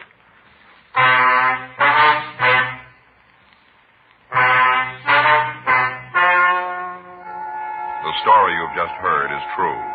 The names were changed to protect the innocent. On July 13th, trial was held in Department 92, Superior Court of the State of California, in and for the County of Los Angeles.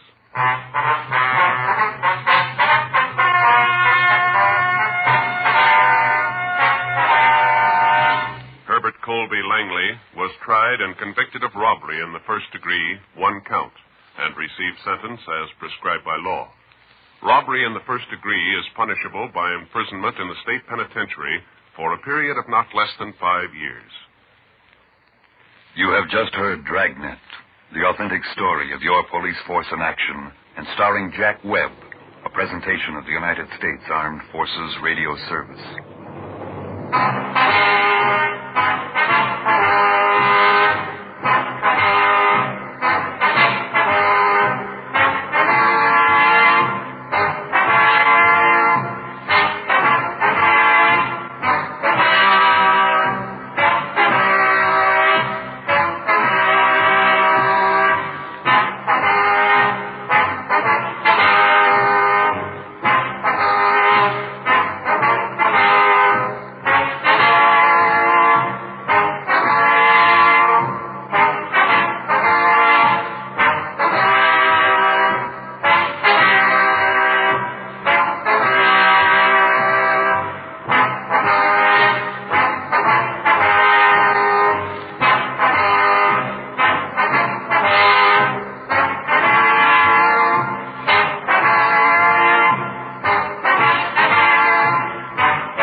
hear is true.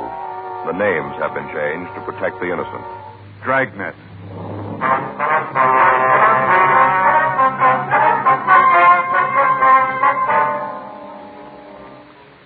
You're a detective sergeant. You're assigned to homicide detail. You get a call to investigate unknown trouble. The caller gives no indication of what's wrong. Your job, check it out. It was Saturday, July 18th. It was warm in Los Angeles. We were working the day watch out of homicide detail. My partner's Frank Smith. The boss is Captain Warman. My name's Friday. We were on our way back from questioning a suspect, and it was 10:56 a.m. when I got back to our car. Unit 1K8.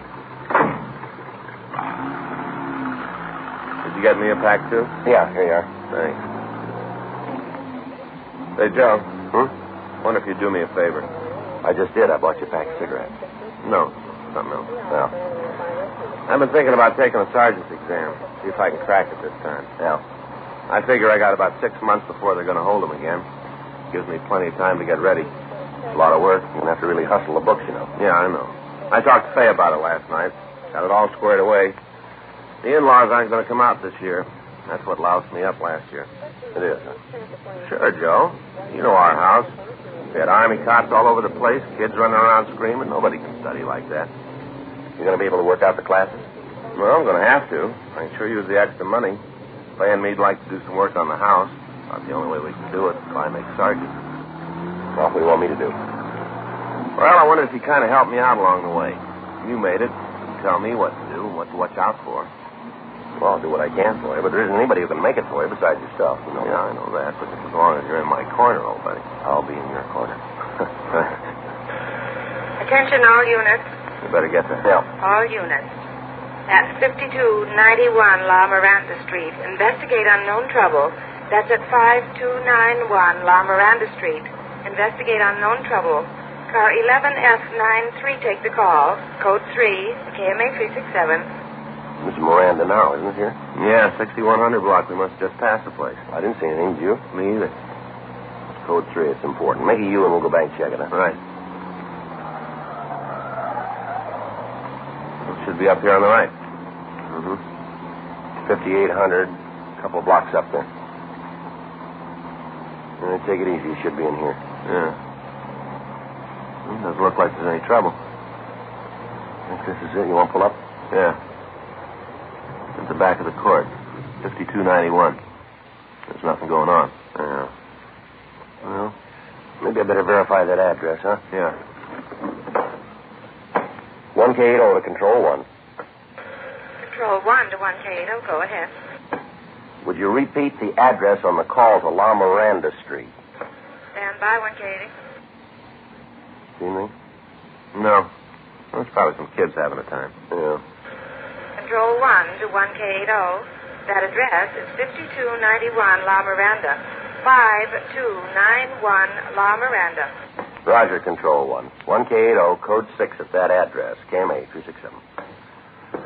Well, this is it. We better check it out, huh?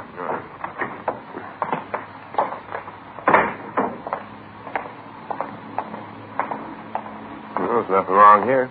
Doesn't look like it, does it? There's somebody back there, Joe. See him at the window? Get down, Frank. How about it? I don't know. One thing's sure. Yeah. They didn't send for us.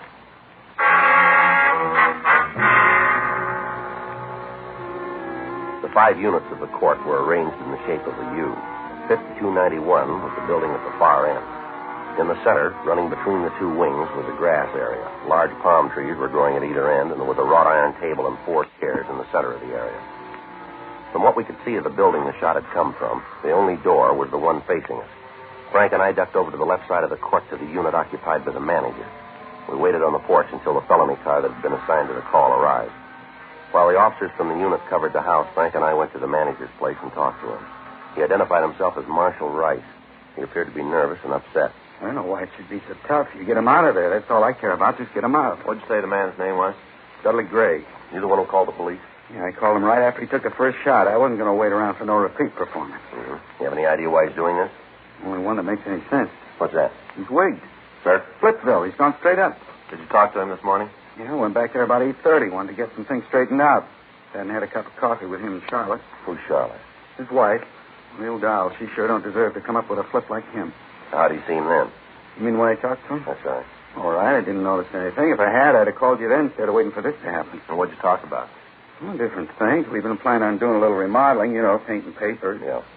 Dudley's been helping me. Lost his job a couple of months ago. Since then, he's just been sitting around watching the TV.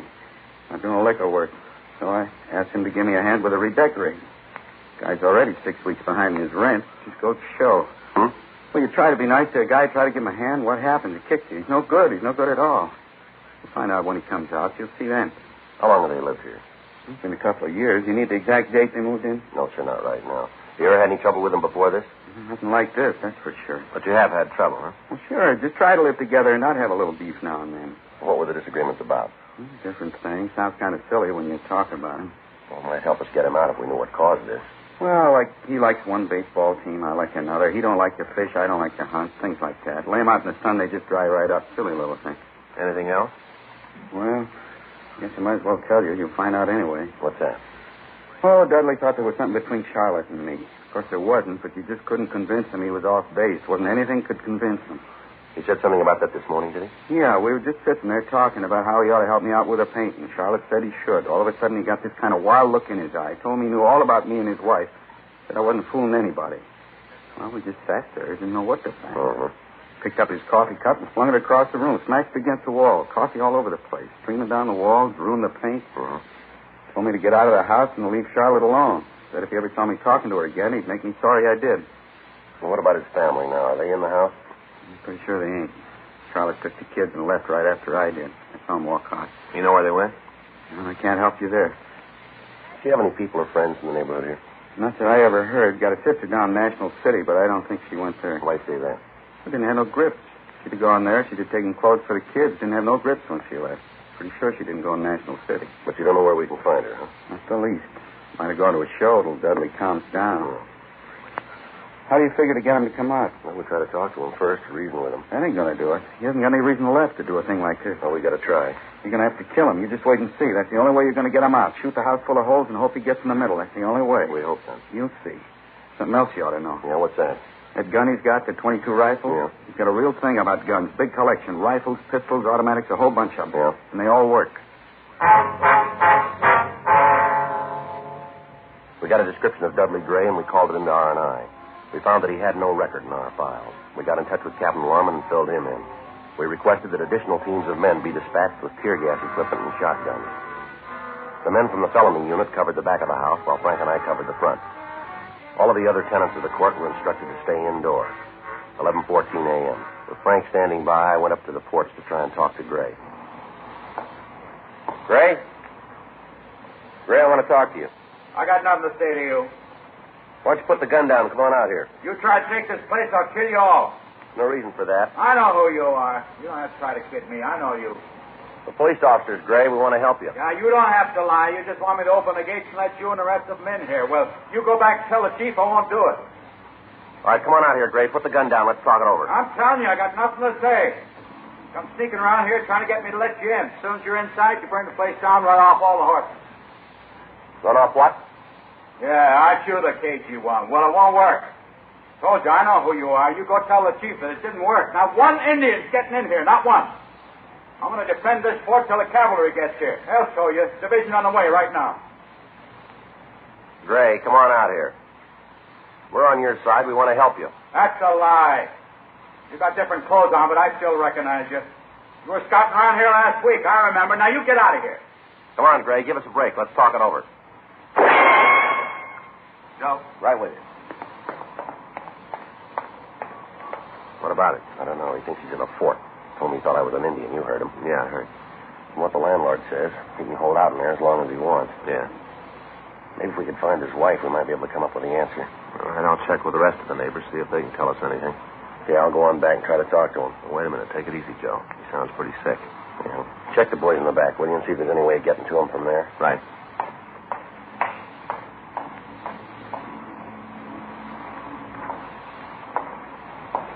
I see you out there. I see you. Now, don't try anything. I'm ready for you. Sure you are, Gray. We couldn't put anything over on you. You bet you can. I'm too smart for you. How long do you think it'll be before the cavalry gets here, Gray? Should ride in a couple of days. Left Tucson day before yesterday. Should be here day after tomorrow. Sure going to fix up the Indians then, won't you, Gray? Yeah, gonna make them sorry they ever tried this. Gray, how about letting us fight on your side? We'd sure like to be with you. You mean that? Sure, we'd like to be with a smart fellow like you. Not kidding. No. How can I know if I can trust you? Well, you can. I couldn't do anything that'd hurt you. No, I suppose not. Okay, come on in. I can use somebody to watch if the Indians start using fire arrows. Come on in.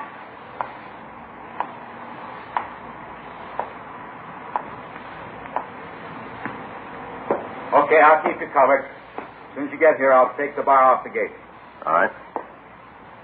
Now, hurry up. Them Indians see you. They'll be all in here. Want to open the gate? Wait till you get a little closer. Can't take any chances. Almost there, Gray. You better open the door. Yeah, just a little closer. Thought you could fool me. Well, it didn't work, did it? Didn't work. You found out. It didn't work.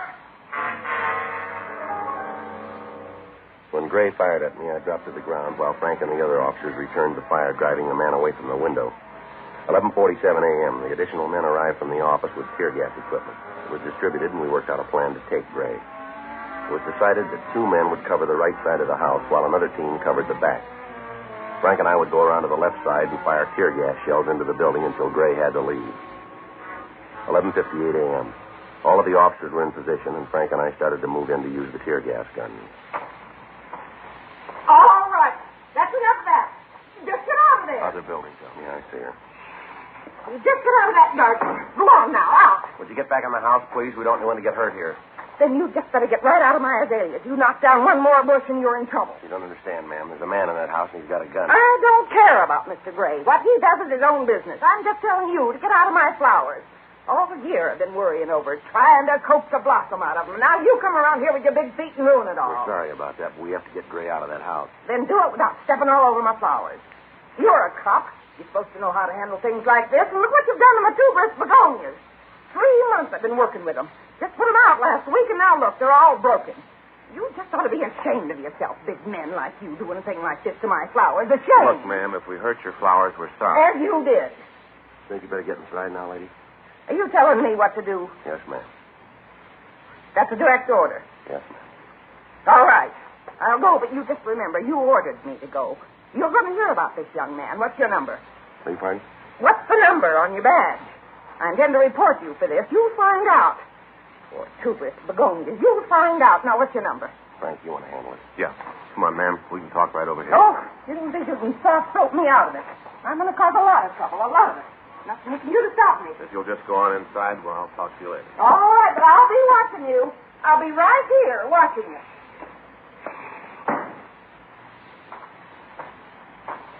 Well, there's one for you. Yeah, well, let's get on this. Right. Think we'll need the mask? Well, we shouldn't out here. How's it look out front? It's all right. Glinda and LaMonica are out there. Yeah. Whenever you're ready. That should bring them out. I'll get another one ready. Better hold it up. Here comes McCready. Right. Hey, hold it up, Joe. What do you got, Jack? Just found out. Yeah? Gray's wife and kids are in there with him.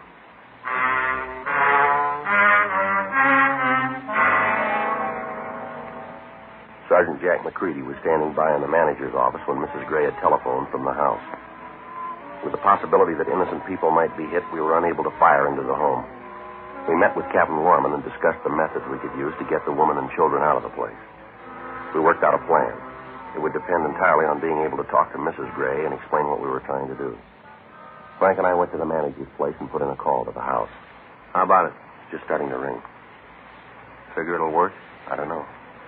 The only way we can make it go is to talk to the woman, explain the setup to her. Did you get in touch with the office about the doctor? Yeah. They're sending a psychiatrist out. He might be able to talk to Gray. I hope so. Anything? No. Looks like we're in trouble. Yeah. She won't answer the phone.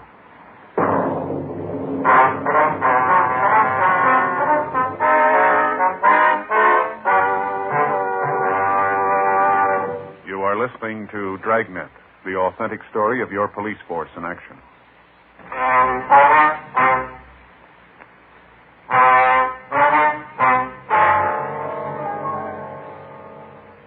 Without being able to talk to the woman, there was little chance that the plan for getting her and the children out of the house would work.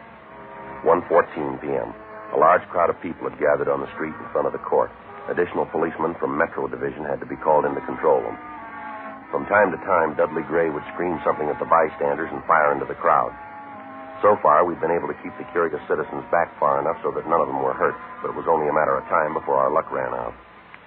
Meanwhile, we were still faced with the problem of first getting the wife and children out of the house before we could attempt to take the man himself.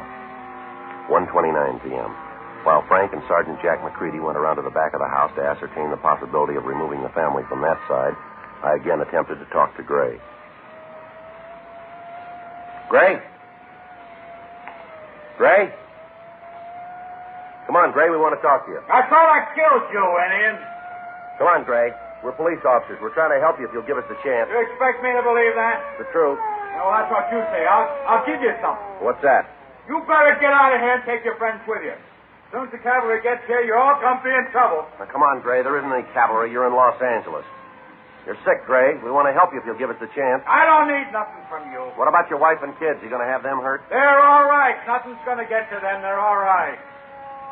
They aren't going to stay that way with you shooting that gun. Well, you let me worry about it. They're my family. No concern of yours. They're mine. And you're going to have them killed, are you? Well, that's a lie. Why do you think I'm doing all this? It's for them, so they can get out of here. I want a bunch of Indians swarming all over the place. It's for them I'm doing this. It's kind of hard to buy, Gray. It's hard to see what you're trying to protect them from. What do you think you are to tell me that? Don't you think I know what's going on? All the time sitting in here looking at you people trying to take things away from me. You don't think I know what's going on, huh? Well, you just save your breath. Save everything. I know what's right. I know it, and I'm doing it. Tell you what, we'll make a deal with you, Gray. What kind of deal can you make? Let your wife and kids come out and let us take care of them.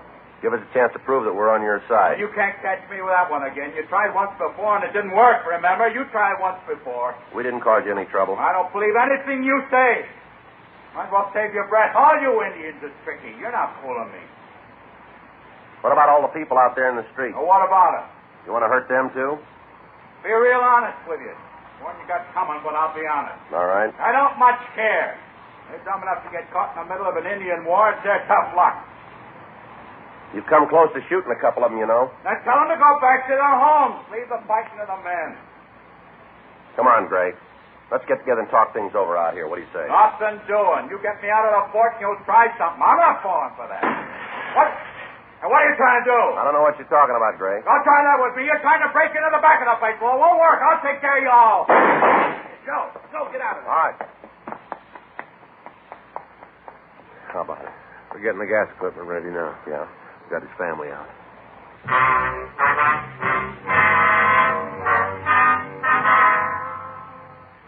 While I'd kept Gray busy in front of the house, Frank and Jack McCready had gone around to the rear. They'd found the room where Mrs. Gray and the children were hiding. By breaking a window, they'd been able to remove them from the house. The children were taken to one of the neighbors, and Mrs. Gray was waiting for me in the manager's place.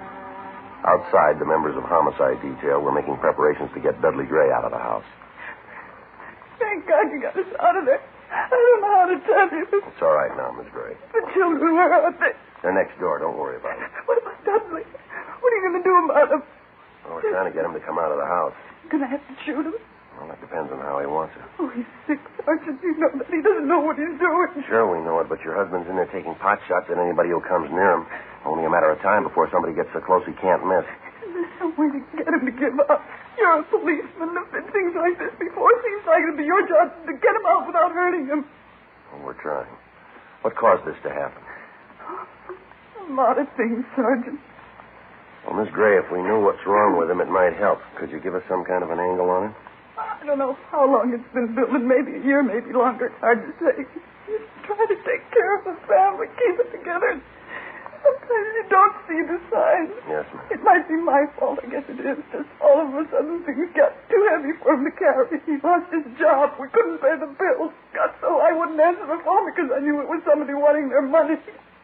Try to take it easy, Miss Gray. He didn't have any way to get the pressure off. No way at all. It finally got him.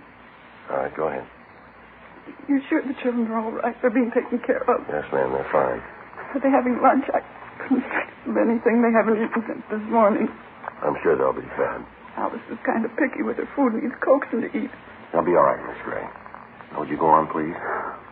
Well, it finally broke this morning. Once it started, there wasn't anything we could do. Marshall came over. That's the manager? Yes, he came over to ask Dudley if he'd help with the painting. Mentioned that it'd be a way to pay some of the back rent. Didn't mean anything. Dudley just took it the wrong way. What's that? Marshall told him about the rent. I said it was nice of him to give Dudley the chance to make it up. I didn't mean anything by it. Yeah. Dudley got up from the table and went into the living room and turned on the television. Didn't say a word to me, just got up and walked out. Mm-hmm. Sat there watching a picture, one of those cowboy things. Just sat there and watched it. Yeah. Kids went in and tried to talk to him, so did I. Tried to bring him out of it. Didn't even know we were in the room, just sat there and looked at the picture. Has your husband ever been under the care of a doctor? You mean for his mind? That's right. No, I was afraid to ask him. I should have, but it just seemed that it'd mean another bill. That was causing all the trouble anyway. I told you I was trying to believe that it wasn't anything serious, that it'd go away. Yeah. It's been better to have the bill. Anyway, he sat there for a while, then he just got up and walked to the closet, picked up the rifle, and told me and the kids to get into the back bedroom. Said that they weren't going to take the place. Did you know what he meant? Well, no, not at first. I knew there was something wrong, but I didn't know it'd be as bad as this. Is there anybody your husband's particularly fond of? Well, we've been married for 8 years, Sergeant. I guess I could qualify That is what I mean, ma'am. Is there anyone that he'd listen to? A friend, maybe a minister or a priest? No, any friends he had have gone. They didn't understand his moods. There isn't anybody. All right, Miss Gray. Joe, see you, man. Yeah. Excuse me. Yes. Yeah. We ran out of time. Huh? Gray just shot a cop. The officer was not seriously wounded. He was removed to Georgia Street Receiving Hospital for treatment. People in the adjoining units were evacuated. The streets were cleared as much as possible, and the men were in position to move in. Frank, Jack McCready, and I were opposite the front door of the house. From Mrs. Gray, we learned that her husband had several hundred rounds of ammunition for the rifle that he was using. In addition to this, he had several handguns and ample shells for them. She told us that the other guns were located in the closet in the rear of the place. It was decided to pour tear gas into the back windows and try to keep Gray away from the other guns. Frank was armed with a sawed-off shotgun loaded with double-arc butts. McCready had a .45 caliber machine gun. The officers were in position and the signal was given. There go the gas guns. Yeah. They should be coming out pretty quick. Hope we can take them without killing them. We'll try. Gas is starting to come through the front windows. Go ahead. I quit. All right, throw the gun out, Gray. Throw the gun out. I won't do it. Come on, throw that gun out.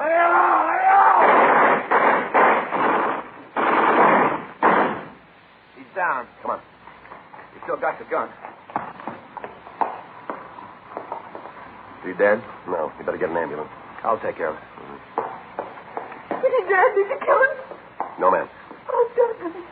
I should have known. I should have seen. He's going to be all right, Mrs. Gray. The doctor's on the way. He's sick. He didn't know what he was doing. That's all. He didn't know what he was doing. Yes, ma'am. He knows we love him. That's all that counts. We love him and want to take care of him. He didn't think anybody cared for him. That's what was wrong. He just didn't know. Yes, ma'am. Maybe when he gets well, you'll know everybody wasn't against him. You'll know people care. Don't you think that's all that's wrong? I wouldn't know, ma'am, but he took the hard way to find out.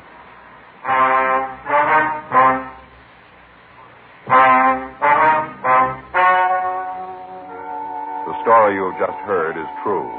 The names were changed to protect the innocent.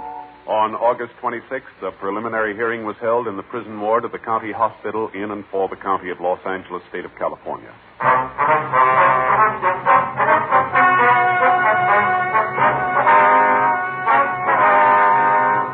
Dudley Peter Gray was held to answer charges of assault with intent to commit murder. He was examined by 3 psychiatrists appointed by the court and found to be insane. He was confined to the state mental hospital at Camarillo for treatment. You have just heard Dragnet, the authentic story of your police force in action, and starring Jack Webb, a presentation of the United States Armed Forces Radio Service.